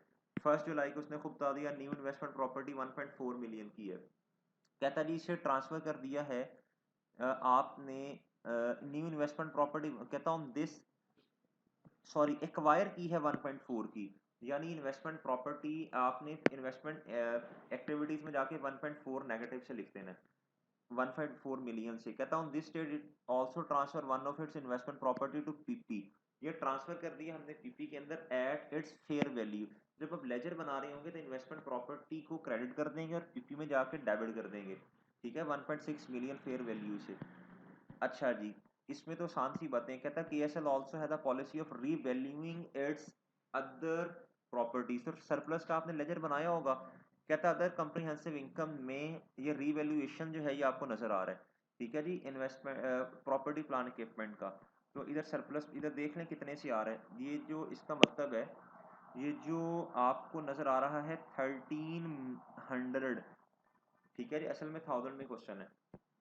तो ये क्या है जी, ये लॉस है, अदर कंप्रीहेंसिव इनकम में तो लॉस नजर आ रहा है। इसका मतलब है आपने एंट्री क्या की होगी, आपने कहा होगा पीपी क्रेडिट हो रहा है और रीवैल्यूएशन लॉस डेबिट हो रहा है, ठीक है जी, या रीवैल्यूएशन सरप्लस किसी ने लिखना है तो वो डेबिट कर दें फिर इतने से। तो पीपी में क्रेडिट साइड पे, सरप्लस में डेबिट साइड पे आएगा ये। कहता है डेप्रिसिएशन प्रॉपर्टी प्लांट इक्विपमेंट की 1.5 मिलियन, आपको पता है ये क्या हो, इसका ट्रीटमेंट क्या होगा 1.5 मिलियन का, आप इसकी एंट्री क्या करेंगे, डेप्रिसिएशन डेबिट, ठीक है, और इसे ऑपरेटिंग एक्टिविटीज में जाके ऐड कर दें, इसको ऐड बैक कर दें, तो नॉन कैश आइटम है ना। और पीपी के अंदर जाके इसको क्या करें आप इसे कर दें जी डेप्रिसिएशन डेबिट, और क्योंकि हम क्या उसका नाम है प्लांट प्रॉपर्टी प्लांट इक्विपमेंट को जाके आप क्रेडिट कर दें। फिर कहता है जी an item with a carrying amount of 2.3 million was sold for 1.8 million. कहता है जी एक ऐसा एसेट जिसकी औकात है 2.3 की, हमने 1.8 पे बेचा, तो भाई सीधी सी बात है 0.5 मिलियन का लॉस है फिर, ठीक है, हमने प्रॉफिट एंड हमने जो है इससे क्या किया होगा, लॉस को रिकॉर्ड कर दिया होगा। तो भाई 0.5 मिलियन जो गेन होता है हम इसको क्या करते हैं हम इसे लेस कर देते हैं ऑपरेटिंग एक्टिविटीज में, तो लॉस को क्या करना पड़ेगा, ऐड करना पड़ेगा, 0.5 मिलियन को ऑपरेटिंग एक्टिविटीज में ऐड कर दें। और ये जो लक्ष्मी आई है 1.8 मिलियन की, तो ये हम इन्वेस्टिंग एक्टिविटीज में जाके इसे लिख देंगे पॉजिटिव से। At start of the year 2 share right shares were issued, और भाई ये जो कैरिंग अमाउंट है ना 2.3 की, इसे हम क्या कर देंगे प्रॉपर्टी प्लांट इक्विपमेंट में क्रेडिट साइड पे लिख देंगे। At start of the year 2 right shares were issued for every 5 shares.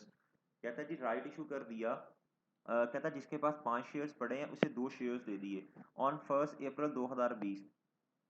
अच्छा जी, नहीं नहीं सॉरी सॉरी सॉरी माजरत, इधर तक एक ट्रांजेक्शन है, इस ट्रांजेक्शन के बारे में मुझे बताएं। एक बात याद रखिएगा, राइट शेयर की है इशू, तो अब इसकी एंट्री क्या होती है, कैश डेबिट, ठीक है, ये फाइनेंसिंग एक्टिविटीज में जाएगा। और भैया शेयर कैपिटल ये हमेशा फेस वैल्यू से होगा, और शेयर प्रीमियम आ जाएगा, ठीक है जी। देखें हमने अकाउंट बनाया होगा ना, आप इधर से नजर भी आ रहा है, इधर देखें ये शेयर प्रीमियम का अकाउंट आपको नजर आ रहा है, प्रीमियम पहले 2000 था अब 3000 हो गया, तो क्यों बढ़ा, इधर देखें ये शेयर प्रीमियम है। बीडी कितना था, ओपनिंग कितना था 2000 और क्लोजिंग कितना है जी 3000, इसका मतलब है 1000 रुपया क्या है, ये प्रीमियम है, न्यू शेयर राइट शेयर्स की वजह से 1000 प्रीमियम आ गया, ठीक है। और क्या उसका नाम है, बाकी शेयर कैपिटल का भी आपको काउंट बनाना पड़ेगा। अच्छा जी, और नंबर ऑफ शेयर्स कितने हैं इधर आप देख लें आके। कहता जी 10,000 शेयर्स हैं, ठीक है, सॉरी शेयर कैपिटल इतना है, तो 10,000 डिवाइडेड बाई 10, तो कितने आ जाएंगे 1000 आ जाएंगे ना, 1000 आ गए। और 20% आपने क्या कहते हैं राइट इशू कर दिया, तो ये 2 आएगा ना फिर, ठीक है जी। तो आपने फिर कितने शेयर इशू कर दिए असल में तो फिर जो राइट 20% है ना ये इस तरह कैलकुलेशन आप, सॉरी 20% नहीं गलत हो गया, इस तरह करेंगे, ये मैं 1000 में कर रहा हूँ ना, और इनको 2, ठीक है, और इधर आ जाएगा ये 400 शेयर्स आ गए, शेयर्स, ठीक है जी। ये शेयर्स आ गए हैं जी आपके पास, और क्या उसका नाम है, अब लक्ष्मी कितनी आई है इसके बदले में, इसके बदले में लक्ष्मी आई है जी हमें, अब जब शेयर कैपिटल का अकाउंट में बैलेंस करूंगा तो 1000 रुपये उधर से आ जाएगा। और क्या उसका नाम है फोर्थ, अगर मैं शेयर कैपिटल के अकाउंट को बैलेंस करने की कोशिश करूं, ठीक है, इसमें शेयर कैपिटल में क्या क्या चीजें आएंगी, एक तो भैया ओपनिंग आएगा शेयर कैपिटल में, एक क्लोजिंग है, ये दोनों गिवन है। उसके बाद बोनस शेयर भी आपने इशू कर दिए हैं, और इसकी एंट्री क्या होती है, शेयर कैपिटल हमेशा डेबिट होगा और रिटेन अर्निंग्स क्रेडिट होंगी। ठीक है जी, उसने खुद बताया रिटेन अर्निंग्स को, इधर बोनस शेयर्स आएंगे, तो ये बैलेंसिंग अमाउंट आ जाएगी राइट इशू वाली, और ये 4000 आती है आई थिंक।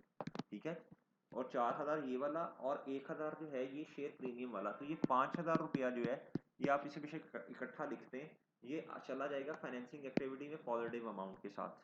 ठीक है जी। अच्छा जी, अब आ गए जी ट्रेड डेट्स में।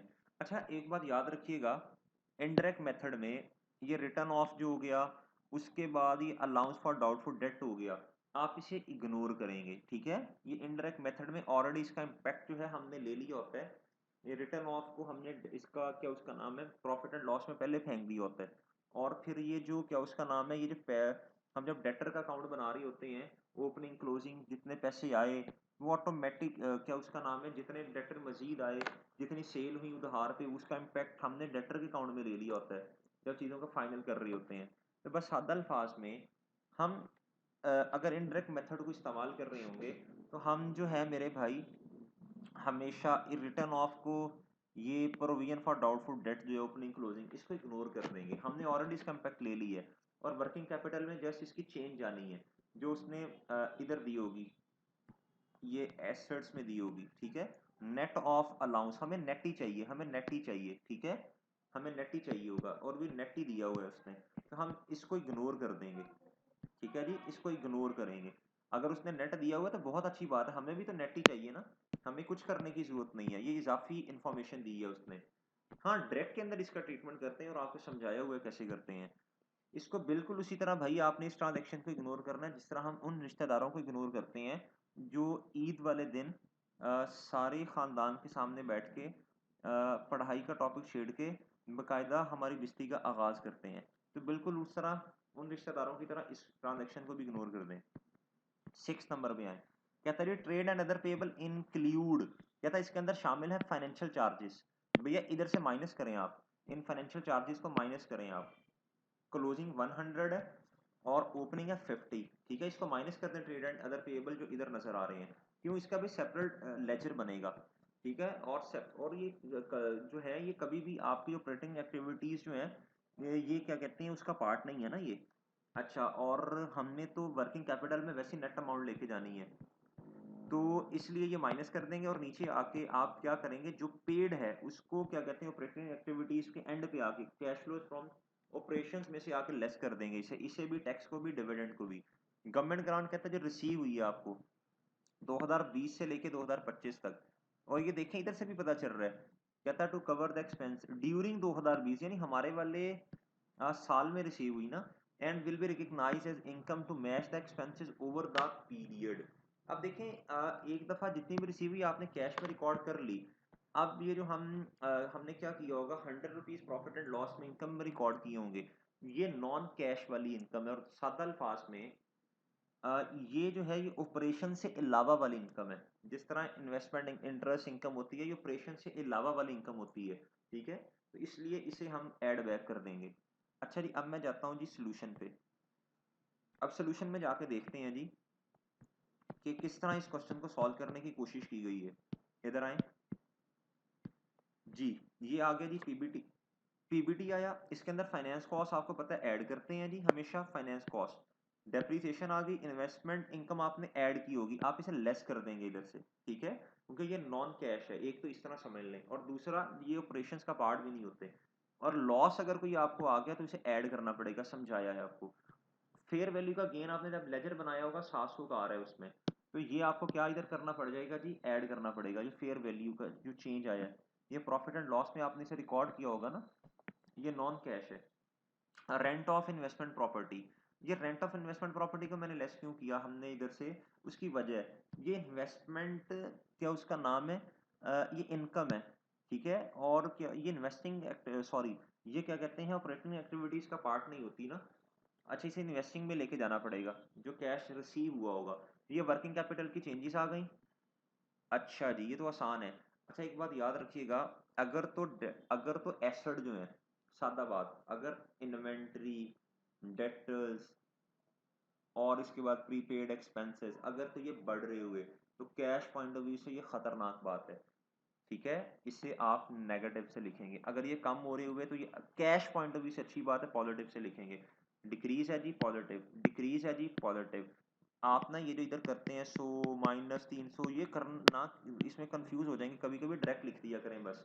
अगर तो डिक्रीज है पॉजिटिव, डिक्रीज है पॉजिटिव। अगर लायबिलिटीज में इंक्रीज है, आप पेमेंट कर रहे हैं सप्लायर को डिले करके, तो कैश पॉइंट ऑफ व्यू से अच्छी बात है। इंक्रीज है तो हमेशा पॉजिटिव से आएगा, लायबिलिटी में डिक्रीज है तो नेगेटिव से आएगा। भैया ये कैश फ्लो फ्रॉम ऑपरेशंस आ गए। ये तीनों चीजें जो पेड है, पेड एक होता है एक्सपेंस, ये दोनों एक्सपेंस, एक्सपेंस नहीं भाई, पेड। डिविडेंड तो खैर पेड ही आएगा इधर। और ये रिटेन अर्निंग के लेजर से आ रहा होगा। अभी लेजर देख लेते हैं भाई। तीनों माइनस किए, ये आपके पास कैश फ्लोज फ्रॉम आगे हैं जी ऑपरेटिंग एक्टिविटीज। अच्छा जी, फिर उसके बाद अब भैया आपके पास क्या आ गया है, ये कैश फ्लोज फ्रॉम, हमने इन्वेस्टिंग एक्टिविटीज निकालने हैं। अब कहता है डिस्पोजल प्रोसीड जो है ये ऐड हो गई, क्या लक्ष्मी का बढ़ना है ना। एक्विजिशन ऑफ पीपी, ये लेजर से आपको पता चल रहा होगा, ये क्या उसका नाम है, वर्किंग वन से पता चलेगा। जो आपने पेमेंट किया वो जारी बात है ये बैलेंसिंग फिगर होगी, तो ये माइनस होगा, नए एसेट कोई खरीदा होगा। इन्वेस्टमेंट प्रॉपर्टी, सॉरी, इधर इस तरह कर लेते हैं वरना समझ नहीं आएगी जी। आप इधर आए जी, purchase of investment property, purchase है जी, परचेज। तो भैया जो परचेज है, इसने आपका कैश कम किया होगा ना। अब इन्वेस्टमेंट प्रॉपर्टी रेंटर रिसीव्ड, भाई जो इनकम थी वही रिसीव है, तो बहुत अच्छी बात है। आप इसे इन्वेस्टिंग एक्टिविटीज में ऐड करते हैं, ठीक है। ये नॉर्मल ऑपरेशंस का पार्ट नहीं होता, अदर इनकम है। और जी कैश रिसीव फ्रॉम गवर्नमेंट, वो जो 1100 मैंने आपको बताया था वो इधर आएगा इन्वेस्टिंग में। तो ये आपके पास आगे हैं जी लक्ष्मी का आउटफ्लो है, नेगेटिव से आ रहा है। अब आपको cash flows from financing activities चाहिए। तो जितना भी कैश रिसीव हुआ ये 5000 है, ठीक है। ये शेयर प्रीमियम का और शेयर कैपिटल प्लस प्रीमियम दोनों को मिला के इतना आता है। अच्छा जी, रीपेमेंट ऑफ लोन कोई होगी, लॉन्ग टर्म लोन होगा ना, वो उसका लेजर बनाया होगा, उधर से पता चल जाएगा। नहीं तो वो जो बैलेंस शीट दी है उसका ओपनिंग क्लोजिंग देख लें। अच्छा, ये आपके पास तीनों आगे 4000 से। अब जी क्या हुआ होगा, अब उसने ओपनिंग दिया हुआ है, आपने देखा होगा एसेट आ रहा था, बैंक आ रहा था, सिर्फ कैश एंड कैश इक्विवेलेंट में एक ही चीज है, तो ये 300 आ जाएगा इधर, तो ये नेट जो ये 200 आ जाएगा, क्लोजिंग कितना आ जाएगा 200, और यही हमारा टाई भी हो गया। और ये हमें उसने हमें नेगेटिव से लाइबिलिटीज में 200 लिखा हुआ है, ठीक है। उम्मीद है बात समझ आई होगी आपको। अच्छा, एक बात याद रखिएगा, बच्चे अक्सर पूछते हैं sir cash and cash equivalent में क्या क्या चीजें आएंगी, तो भाई देखें बड़ी सादा सी बात है। कोई भी ऐसी चीजें, एक तो कैश और बैंक, ये तो उधर ही आएंगे। अब शॉर्ट टर्म इन्वेस्टमेंट के साथ कुछ ना लिखा होगा तो कैश एंड कैश इक्विवेलेंट में आप लिख देंगे। Bank overdraft cash and cash equivalent में लिख देंगे आप। शॉर्ट टर्म लोन कुछ नहीं लिखा होगा तो इसको भी लिखा जा सकता है उधर। फिर नोट दे दीजिएगा, हम एज्यूम कर रहे हैं ये 3 महीने से कम के पीरियड में इन्होंने कैश के अंदर कन्वर्ट हो जाना है, ठीक है। अच्छा, अगर लिखा हुआ, उसने एक पास पेपर का सवाल था उसमें लिखा था शॉर्ट टर्म इन्वेस्टमेंट। अब शॉर्ट टर्म इन्वेस्टमेंट हम normally cash and cash equivalent में लेके जाते हैं, लेकिन उसने लिखा था इसमें से इतनी अमाउंट जो है ये रेडिली कन्वर्टेबल है कैश के अंदर। इसका मतलब है बाकी जो है वो है तो शॉर्ट टर्म, शॉर्ट टर्म के अंदर 3 महीनों तक की बात आती है।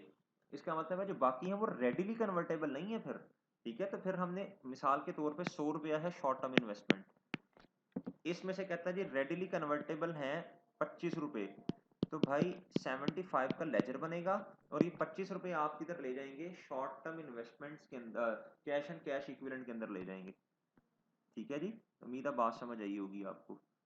चलें, अब पीपी का लेजर देख लें जी। पीपी के लेजर में देखें ये सारी चीजें आपको ऐसे, ये रिवॉल्यूशन लॉस मैंने बताया था, इसकी एंट्री मैंने बताई थी। ये क्या उसका नाम है, 5000 जो है ये बैलेंसिंग एडिशन हुई होगी ना, ये एडिशन है, इसे नेगेटिव से लिखना पड़ेगा इन्वेस्टिंग एक्टिविटीज में। इन्वेस्टमेंट प्रॉपर्टी जो है, इन्वेस्टमेंट प्रॉपर्टी, इन्वेस्टमेंट प्रॉपर्टी ये हाँ, ये उसने खुद बताया था 1400, हमने 1400 की परचेज की है, तो इधर से फिर ये कुछ बैलेंसिंग आना था। तो आपको पता है इन्वेस्टमेंट प्रॉपर्टी में फिर क्या बैलेंसिंग आ सकता है? भाई फेयर वैल्यू लॉस ही आ सकता है ना, ये भी उसने खुद दिया था, ये भी दिया था, ये भी दिया था, ये भी, फिर भी बैलेंस नहीं आ रहा था। तो आपको पता है फेयर वैल्यू हर अकाउंटिंग पीरियड के एंड पे, सॉरी, हर रिपोर्टिंग पीरियड ईयर के एंड पे हमें फेयर वैल्यू का इंक्रीज डिक्रीज लेना पड़ता है, तो वो इधर फिर आना था, यानी ये लॉस है। ठीक है, और हमने इधर ऊपर इसे कहीं ना कहीं एडजस्ट भी किया होगा ऑपरेटिंग एक्टिविटीज में। ये देखें, ये लॉस जो है इसे हमने ऐड किया हुआ है बिल्कुल इसकी तरह, डिस्पोजल की तरह, क्योंकि नॉन कैश है ना भैया। अच्छा जी, फिर डेफर्ड इनकम में मैंने आपको अकाउंट बना के दिखा दिया। अब शेयर कैपिटल में क्या क्या चीज़ें मैक्सिमम, ओपनिंग क्लोजिंग उसने खुद दिया हुआ है। और जी बोनस ऑफ, बोनस इशू जो था उसकी एंट्री, मेरा ख्याल है मेरे से मैं थोड़ा शायद गलत बोल गया था उस टाइम पे। इसकी एंट्री क्या होती है जी? इसकी एंट्री होती है रिटेन अर्निंग डेबिट और शेयर कैपिटल क्रेडिट। मैं शायद उल्टी बोल गया था, मेरे जहन में आ रहा है। ठीक है, चले माजरत है भाई, वो एक्सपेंस कर दीजिएगा, माजरत। देखें ये बढ़ जाएगा ना, शेयर बढ़ जाएंगे। ठीक है, और आप इसे फेस वैल्यू से बढ़ाएंगे अपने शेयर कैपिटल को। अच्छा जी, ये इधर आ गया और 1400 से आएगा, उसने बताया हुआ था क्वेश्चन के अंदर। और जी और क्या आएगा, और क्या आएगा? तो भाई जो बात बची वो फिर यही आता है, ये जो उसने प्रीमियम का भी काउंट इधर बना लिया ना। ओपनिंग आपका असल में कितना था ये देखिएगा ज़रा, मैं क्वेश्चन ओपन करता हूँ। शेयर कैपिटल का ओपनिंग कितना है? शेयर कैपिटल का भैया ओपनिंग है 10,000। ठीक है, मैं अगर इसका अकाउंट बनाऊं शेयर कैपिटल का, इसका अकाउंट ऐसे बनेगा 10,000 शेयर कैपिटल का ओपनिंग है। मैं सिर्फ शेयर कैपिटल का बना रहा हूँ, प्रीमियम का तो आपको पता है 1000 कैश ही आना है ना। 2000 ओपनिंग है, 3000 क्लोजिंग, तो राइट इशू 1000 रुपये आ जाएगा ना उधर। अच्छा जी, ये कितना है जी? ये है जी शेयर कैपिटल का 15,400। ठीक है जी। अच्छा जी, उसके बाद आपको पता है बोनस शेयर्स हैं। ठीक है, और उसके बाद आपको पता है जी राइट शेयर्स भी हैं। अब ये बोनस शेयर्स की कैलकुलेशन हम कर सकते हैं। बोनस शेयर कहता है 10% थे।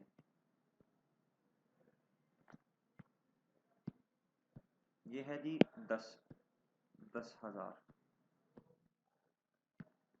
10,000, और ये था जी 4,000, इसकी हमने कैलकुलेशन भी की है, प्लस 4,000। और कहता है हमेशा हमेशा ये 10,000 है। ये कैसे आया भाई? ये क्या उसका नाम है जो राइट शेयर्स हमने इशू किए थे? ठीक है, ये उस पे लगा ना। ये 10,000 शेयर्स थे, सॉरी 1,000 होंगे ना। अच्छा, अब भाई जिसके पास 5 हैं उसको जब 2 इशू किए, तो ये कितने आगे भाई? ये आगे 400। एक शेयर की फेस वैल्यू 10 रुपये है, तो ये 4,000 आया होगा ना भाई इधर राइट शेयर। इसकी एंट्री अगर मैं करूं, इधर की भी थी पहले शेयर कैपिटल और शेयर प्रीमियम। शेयर प्रीमियम 1000 से आया, 4,000 थे शेयर कैपिटल, तो भैया ये 5,000 है ना। ये हमने जाके किधर लिखा? फाइनेंसिंग एक्टिविटीज में। तो ये 4,000 जो है हमने इधर लिख दिया, अगर इसका लेदा अकाउंट अगर आप बनाना चाहते हैं तो। Right shares issue.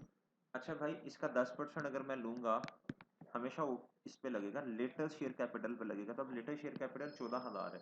ठीक है, और राइट इशू जो है ये 10,000 पे लगेंगे, पहले राइट इशूज हो रहे हैं फिर उसके बाद बोनस है। अच्छा, तो ये आएगा जी 1400, 1400, इधर 1400 लिखते हैं, और ये आपका बैलेंस हो गया। शेयर प्रीमियम का अकाउंट बनाना है आपने, तो भाई इधर ओपनिंग आएगा 2,000, क्लोजिंग आएगा 3,000। तो जारी बात है जो राइट इशू आपने किए हैं तो वो फिर आपने प्रीमियम पे किया होगा ना। राइट इशू प्रीमियम तो खैर इसे नहीं कहा जा सकता, मार्केट प्राइस का तो हमें पता ही नहीं है। हम तो फेस वैल्यू के साथ कंपैरिजन कर रहे हैं, और हमेशा शेयर कैपिटल को फेस वैल्यू से ही क्या कहते हैं क्रेडिट करेंगे। ठीक है, और बाकी जो बैलेंसिंग होगा वो इधर आ जाएगा। और ये हमें कैसे पता चला बैलेंसिंग आ रहा है? शेयर कैपिटल बढ़ रहा है ना भाई पिछले साल से, तो ये इसका ट्रीटमेंट है जी। अच्छा जी, अब भैया अगर मैं आऊँ अब दोबारा इधर सोल्यूशन पे, तो इन्होंने एक ही खैर अकाउंट बना दिया। देखो बात वही है, 5000 ही आता है इधर। अच्छा अब अगर मैं आपको ये समझाने की कोशिश करूँ, ये गिवन था, ये भी गिवन था, और बोनस की मैंने एंट्री करके दिखा दिया आपको, और ये पैट उसने खुद क्वेश्चन में दिया हुआ, तो भाई यही डिविडेंड ही बैलेंस आएगा ना 5600। तो ये डिविडेंड जो है ये 50 उसने ये पेड में आप इसे आके माइनस कर देंगे। ठीक है जी, उम्मीद है बात समझ आई होगी आपको। ये सारा का सारा कैश फ्लो वाला सवाल था, और ये आसान भी था, तो इतना टिपिकल नहीं है, मुश्किल नहीं था। आखिरी सवाल जी हमारा जो है वो एनपीओ से रिलेटेड है, क्वेश्चन नंबर 6। ये सवाल भी आसान था, बस इसमें एक मसला ये था कि उसने एक्सपेंसेस जो हैं वो उसने डिफरेंट डिफरेंट जगहों पे हमसे बाइफरकेट करवाए हैं। ठीक है, कहता जी कुछ एक्सपेंसेस जो हैं वो इस फंड से रिलेटेड है, कुछ इस फंड से फलां फंड से रिलेटेड है, और जो सब्सक्रिप्शन है उसके बारे में उसने एंड पे नोट दिया। कहता है ये सारी की सारी एक फंड है जिसे टेक्नो फंड हम कहते हैं। कहता है ये सारा का सारा इससे रिलेट करता है, सब्सक्रिप्शन। कहता कंट्रीब्यूशन जितनी रिसीव हुई, कहता 45% जनरल फंड में जाएगी, 35% टेक्नो में जाएगी, और 20% एंडोमेंट फंड में जाएगी। रिक्वायरमेंट कहता है जी इनकम एंड एक्सपेंडिचर आपने बना के देना है, और उसने बैलेंस शीट नहीं मांगी, उसने कहा चेंजेस इन नेट एसेट्स बना के देने हैं। तो जितने फंड होंगे वो सारे इधर आ जाएंगे। अगर सवाल के अंदर कोई इस तरह का फंड हुआ जो उसने हमें रेस्ट्रिक्ट कर दिया हुआ, एक्सटर्नली एक्सट्रिक्ट कर दिया हो, जब तक वो मेंशन नहीं करेगा, बताएगा नहीं एक्सटर्नली रेस्ट्रिक्ट किया है, हम पंगे नहीं लेंगे। वो नेट एसेट में नहीं आता एक्सटर्नली रेस्ट्रिक्टेड, वो भैया और हम उसे क्या कहते हैं, लोन ट्रेड कर लेते हैं उस एसेट को, लाइबिलिटी। अच्छा जी, अब भैया इधर आए, इसको पहले पढ़ लेते हैं। कहता है additional information the composition of accumulated funds. भाई जब आप फंड बनाएंगे ना इस तरह, तो ये है जी नेट एसेट्स, मैं अब पूरा नहीं बना रहा, नेट एसेट्स आगे इसमें कितने आएंगे जितने वो कहेगा। भैया इधर डिस्क्रिप्शन आ जाएगी जी, इधर आ जाएंगे भाई जनरल फंड,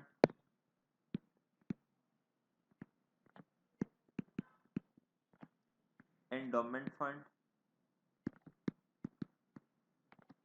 और अगर कोई और हुआ वो देखते हैं। कहता है general fund it is unrestricted fund. ठीक है जी, बेहतरीन बात होगी। ये 350,000 है, इधर लिख देंगे ओपनिंग में आके आप। कहता है जी टेक्नो फंड क्या, कहता है इट इज रेस्ट्रिक्टेड फंड। कहता यूज करना है technology equipped laboratory for students. कहता स्टूडेंट्स के लिए ना आपने कोई लेबोरेटरी बनानी है, उधर इस्तेमाल करना है। Annual subscription of 1000 has to be paid for using the laboratory. ठीक है जी, भाई ये रेस्ट्रिक्टेड तो है, ये इंटरनली रेस्ट्रिक्टेड होगा ना, बोर्ड ऑफ डायरेक्टर्स ने कहा होगा कि आपने इसको इधर इस्तेमाल करना है। हमें कहीं नजर नहीं आ रहा कि बाहर क्या किसी बंदे ने आकर रेस्ट्रिक्शन लगाई, तो क्यों हम पंगा लें, चुप करके इधर आके लिख देंगे इसे। हम कहेंगे टेक्नो फंड। ठीक है जी, और इसका ओपनिंग बैलेंस आएगा, और सरप्लस या डेफिसिट जो होता है भैया वो जनरल फंड में ऐड होता है हमेशा। बाकी उसने कहा जी जो सब्सक्रिप्शन इनकम है, कहता जी वो इसमें आएगी, तो इसमें लिख देंगे। ओपनिंग तो सब में आएगा, ये सिर्फ इसमें आएगा, इसमें नहीं आएगा, इसमें नहीं आएगा, इसमें नहीं आएगा, सब्सक्रिप्शन इसमें नहीं आएगी। कंट्रीब्यूशन जो है भैया देखें ना, कंट्रीब्यूशन जितना भी होगा जो जनरल फंड से रिलेटेड होगा वो तो सरप्लस डेफिसिट में ऑलरेडी आपने ले लिया होना है। ठीक है, वो तो आपने इनकम का पार्ट बना लिया होगा। बाकी जो उसने इंस्ट्रक्शंस आपको दी हुई हैं, इस इधर जो दिया उसने, कहता है 20% टेक्नो में जाएगी, और सॉरी 35% टेक्नो में जाएगी, 20% एंडोमेंट फंड में जाएगी। तो अपना अपना हिस्सा इधर ले लेना है आपने, इधर और इधर। इधर तो लेने की जरूरत ही नहीं है, तो जनरल फंड है ये, तो आप कंट्रीब्यूशन वो उसे इनकम में ऐड कर देंगे ना, वो जो आप प्रॉफिट और सॉरी इधर इनकम एंड एक्सपेंडिचर अकाउंट बनाएंगे। अच्छा ये उसने सारा डेटा आपको दिया। उसने कहता जी नेट बुक वैल्यूज मैंने आपको दे दी हैं, ये वाली। कहता अब आपने क्या करना है, ये उसका रेट भी दिया। कहता ये WDV मेथड के मुताबिक आपने सॉल्व करना है, तो बहुत अच्छा हो गया, आसान काम है। आप इधर रेट लगाते जाएं, आपके पास डेप्रीसिएशन आती जाएगी ये, और नेट बुक वैल्यू आपको निकालने की जरूरत नहीं, उसने खुद दे दी। कहता एक ऐसा आइटम है इक्विपमेंट जिसको हमने सेल कर दिया 142,000 से, इक्विपमेंट है, इसमें से ये आप निकाल देंगे 142,000। ठीक है जी, नेट बुक वैल्यू है जी एट टाइम ऑफ सेल। तो ये आप क्या कर देंगे जी, ये आप इसे इधर से माइनस कर देंगे 142। हम तो असल में ओपनिंग में करते होते हैं, और फिर उसकी दोबारा डेप्रिसिएशन माइनस करते हैं। तो आज करने की जरूरत नहीं है, बस ये काम आप इधर से ये कर दें। उसने डेप्रिसिएशन का इम्पैक्ट ऑलरेडी ले लिया, डिस्पोजल पे अलग से निकालने की जरूरत ही नहीं है, इसके अंदर पड़ी हुई है, ठीक है। अच्छा जी, अच्छा जी, अच्छा जी, अच्छा जी। और उसने क्या दिया है जी, इधर आते हैं जी। ये उसने पेमेंट और रिसीट का डेटा लिया हुआ है, पेमेंट और रिसीट का डेटा दिया है। अच्छा जी, उसने अकाउंट बना के दे दिया रिसीट्स एंड पेमेंट का, ओपनिंग बैलेंस है, ये क्लोजिंग है जी। और ये सारी बातें उसने की, ये कंट्रीब्यूशन रिसीव है, ये वाली, इसको 3 हिस्सों में डिवाइड करना पड़ेगा। अच्छा भाई, और इसमें जिस जिस चीज़ का लेजर कहेगा उस चीज़ का लेजर बनाएंगे। और जो एक्सपेंस उसने डायरेक्ट जिसका लेजर ओपनिंग क्लोजिंग नहीं दिया होगा, लेजर हम उस उन चीज़ों का बनाएंगे जिसका ओपनिंग और क्लोजिंग दिया होगा। जिसको ओपनिंग क्लोजिंग नहीं है उसका फिर लेजर बना ही नहीं सकते ना, उसको डायरेक्ट फिर इनकम या एक्सपेंसेस में लिख देंगे जाके, ठीक है। और डेटर का तो आपको पता है कि हमें ये रिसीट है 63,000, तो ये हमें काम देंगी। ट्रेडिंग एक्टिविटी अगर कोई हो रही है तो उसमें से इधर से मैं सेल निकाल लूंगा इस लेजर को के सामने रखते हुए। और एक लेजर फिर मुझे बनाना पड़ता है जी क्रेडिटर और इन्वेंटरी का, उस लेजर की हेल्प से मैं फिर कॉस्ट ऑफ सेल निकाल रहा हूँ, ठीक है। कुछ क्वेश्चन हमने ऐसे भी किए हैं, उसने सेल हमें निकालनी पड़ी और उसने कहा जी इतना मार्कअप या क्या उसका नाम है, मार्जिन वगैरह दे देता है फिर हमें। और कहता है जी कि ये यूज करके आप कॉस्ट ऑफ सेल खुद निकाल लें। अब मैं नीचे आऊंगा। अच्छा, उसने जी कहा है मेंटेन, ये सॉरी ये मेंटेन कर रहे हैं जी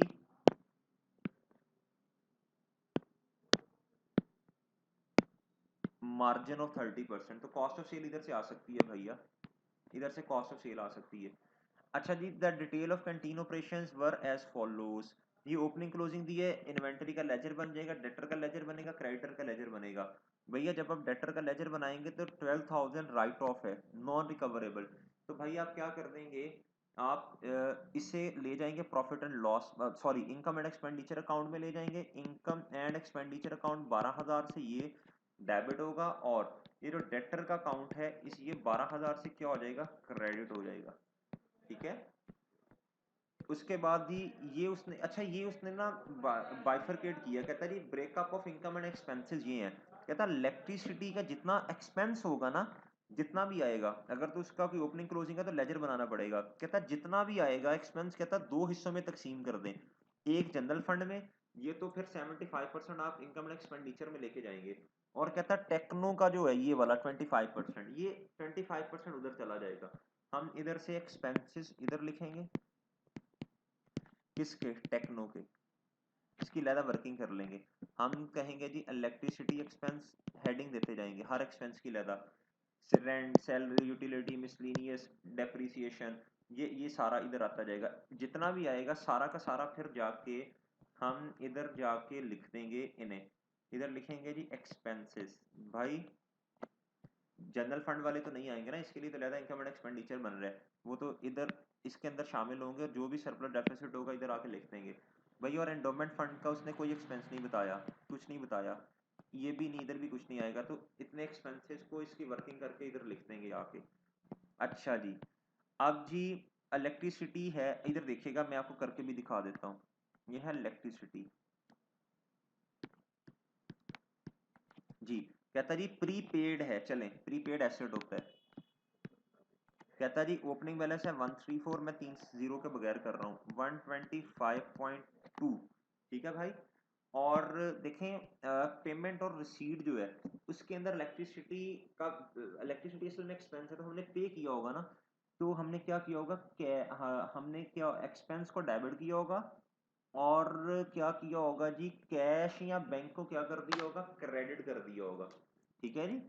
कैश या बैंक अपने अकाउंट में क्रेडिट होंगे, इधर आके क्या होंगे, इधर डेबिट साइड में आ रहा होगा कैश, और ये बैलेंसिंग आ जाएगा इनकम एंड एक्सपेंडिचर अकाउंट, ठीक है। ये कैश इधर आ रहा होगा क्रेडिट साइड पे।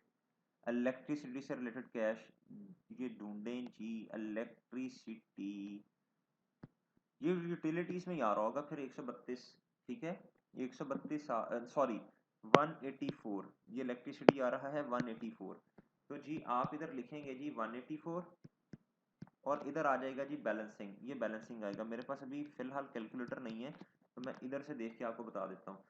जो भी आएगा इसे फिर दो हिस्सों में डिवाइड करना पड़ेगा जी। दो हिस्से कौन से हैं जी? कहता है जी 75% जनरल में जाएगा और 25% आप टेक्नो में लेके जाएंगे इसे।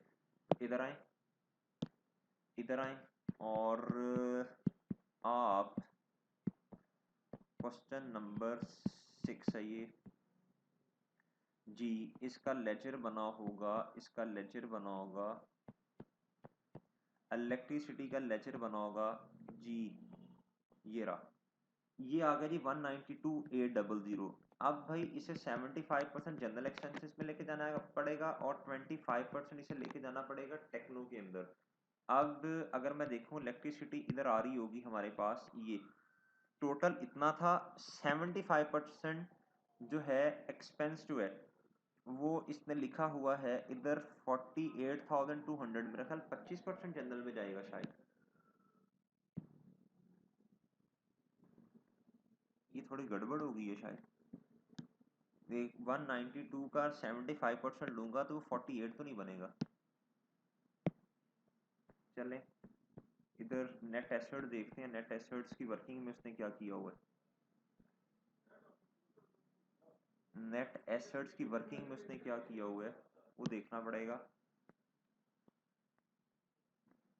जी। ये है नेट एसेट्स और नेट एसेट्स की ये है 766841 जी। इसकी उसने सेपरेट वर्किंग, अच्छा सॉरी, हाँ ये उसने क्या कहते हैं, ये टेक्नो से रिलेटेड एक्सपेंस है 48,200। और इनकम एंड एक्सपेंडिचर में कितना लेके गया है जी? ये लेके गया है 144,600। ठीक है जी, उम्मीद है बात समझ आई होगी। दोनों में बाइफरकेट कर देना हर एक्सपेंस को। इसी तरह डेप्रिसिएशन के साथ भी आपने सलूक करना। तो ये है सारी बातें। वो सब्सक्रिप्शन के बारे में थोड़ी सी मैं बात कर देता हूँ। क्वेश्चन के अंदर उसने खुद बताया था जी, सब्सक्रिप्शन जो है ये इतना उसका, ये लाइबिलिटी है ओपनिंग, ये क्लोजिंग, ये ओपनिंग एसेट है, ये क्लोजिंग, ये एक्रूड होगा रिसीवेबल। अच्छा, आप अगर जाके देखें रिसीट एंड पेमेंट में तो इतना कैश या बैंक में इतना रिसीव किया होगा, आपने एंट्री का की होगी कैश या बैंक डेबिट, और ये वाला अकाउंट इधर आके इसमें लिख देंगे कैश को, रिसीट पेमेंट अकाउंट को क्रेडिट साइड पे, तो ये बैलेंसिंग आ जाएगा। और ये सारा का सारा आपने किधर लेके जाना है? टेक्नो के अंदर लेके जाना है। और आप टेक्नो में ही 6,33,000 को लेके गए होंगे। 6,33,000 को आप किधर लेके गए होंगे जी? सारे के सारे को आपने इधर ही लेके गए होंगे, ये रहा टेक्नो। ठीक है जी, एसेट्स में, नेट एसेट्स में लेके गए होंगे। तो इधर ये जो आ रहा है ये डेफिसिट आ रहा है आपके पास, ये इधर से आया होगा। ठीक है, उम्मीद है ये बातें समझ आई होंगी, कितना मुश्किल क्वेश्चन नहीं था। ये ट्रेडिंग अकाउंट देख लेते हैं एक दफा। वर्किंग नंबर 5 देखें जी, इधर आए जी। ये कॉस्ट ऑफ सेल है, ये है जी कॉस्ट ऑफ सेल। ये है जी डेटर, ये पहले डेटर का अकाउंट बनाया होगा, ये ओपनिंग क्लोजिंग आपको गिवन है। ठीक है, ये बैड डेट भी आपके पास है। और इधर रसीट साइड पे, जो रिसीट एंड पेमेंट है उधर ये डेबिट साइड पे लिखा हुआ है। ठीक है, तो आप उधर डेबिट किया होगा तो जारी बात है इधर क्रेडिट है, आपने डबल एंट्री करते जाना है। इधर उधर क्या कहते हैं सेकंड इम्पैक्ट उसका इधर पोस्ट करते जाना है हर अकाउंट में। तो ये बैलेंसिंग आया होगा। अच्छा जी, ये बैलेंसिंग आया। अच्छा जी, अब हमने क्या किया, अब इन्वेंट्री है, इन्वेंट्री का ओपनिंग भी है जी, इन्वेंट्री का क्लोजिंग भी है। अब क्या उसका नाम है, मुझे क्या चाहिए, मुझे कॉस्ट ऑफ सेल चाहिए। और क्या ये क्रेडिटर का अकाउंट बनाया आपने, ओपनिंग क्लोजिंग। अब ये क्रेडिटर को जो पेमेंट की हुई है, ये पेमेंट जो की है ये हमने किया होगा, उधर क्रेडिट किया होगा, इधर आके डेबिट हो जाएगा। सेकंड इम्पैक्ट इधर आएगा इसका। और ये इन्वेंट्री आपने कर दी 82500, ये इधर आके आपने लिख दी। ठीक है जी, असल में ये क्या, ये परचेजेस की होंगी ना न्यू। और जी क्या उसको कहते हैं, ये कैरिज इन 6500, ये पेमेंट और रसीद के अंदर उसने लिखा हुआ है। ये परेशान ना होइएगा, इसके अंदर उसने खुद लिखा हुआ है 6500 से कैरिज इन आ रही है इधर सवाल के अंदर। ये देखें जी, इधर आ रही हैं ये ट्रांसपोर्टेशन, ये 65, ये कैरिज है 6500 से। ठीक है जी। और क्या उसका नाम है, ये क्रेडिटर्स को पेमेंट भी हो रही है 98, ये भी उधर हमने लिखा हुआ था। और मेरे अजीज हम वतनों, ये परचेजेज आ रही हैं 78,000 की, ठीक है, ये इधर क्रेडिट साइड पे है, ठीक है, तो इन्वेंट्री के अकाउंट में जाके डेबिट साइड पे आ रही होंगी। ये देखें, ये देखें, ये डेबिट साइड पे आ रही होंगी। तो ये सारी की सारी चीज़ें हमने पोस्ट कर दी, तो कॉस्ट ऑफ सेल हमारे पास बैलेंसिंग निकल आया, ठीक है जी। और ये हमने क्या कर दिया, इधर आके ये हमने प्रॉफिट निकाल लिया वर्किंग 5 से। हमने कहा जी सेल जो है ये 86,000 जो है, ये हमने डेटर को इतने की और 1,32,000 की ये आपको कैश सेल होगी आपकी, ये कैश सेल है। डेटर के अकाउंट से तो भैया आपको क्रेडिट सेल ही नजर आएगी ना। 1,32,000 जो है ये आपको डेबिट साइड पे नजर आ रहा होगा, इधर 1,32,000 आपको नजर आ रहा होगा, बल्कि ये देखें ये सेल है, ठीक है जी, 132,000 की। तो इधर डेबिट है तो सेकंड इम्पैक्ट इसका इधर जाके आप पोस्ट कर देंगे, इधर जाके सेकंड इम्पैक्ट ले लेंगे आप, ये कैश सेल है असल में। अच्छा जी, इसमें से ये माइनस किया और इसके जो बैड डेट्स हैं ये आपने 12,000 इधर से माइनस कर दिए, तो ये 47,000 आ गया, ठीक है जी। उम्मीद है बात समझ आई होगी आपको। और जी इधर आके आपने इसको ऐड कर दिया profit from trading activities, profit from canteen, इधर आके 47,000 ऐड किया, तो ये आपके पास ये आ गया जी। इसको आप लेके जाएंगे नेट एसेट्स में, डेफिसिट है तो नेगेटिव से लेके जाएंगे, तो ये आपके पास नेट एसेट्स बन गए।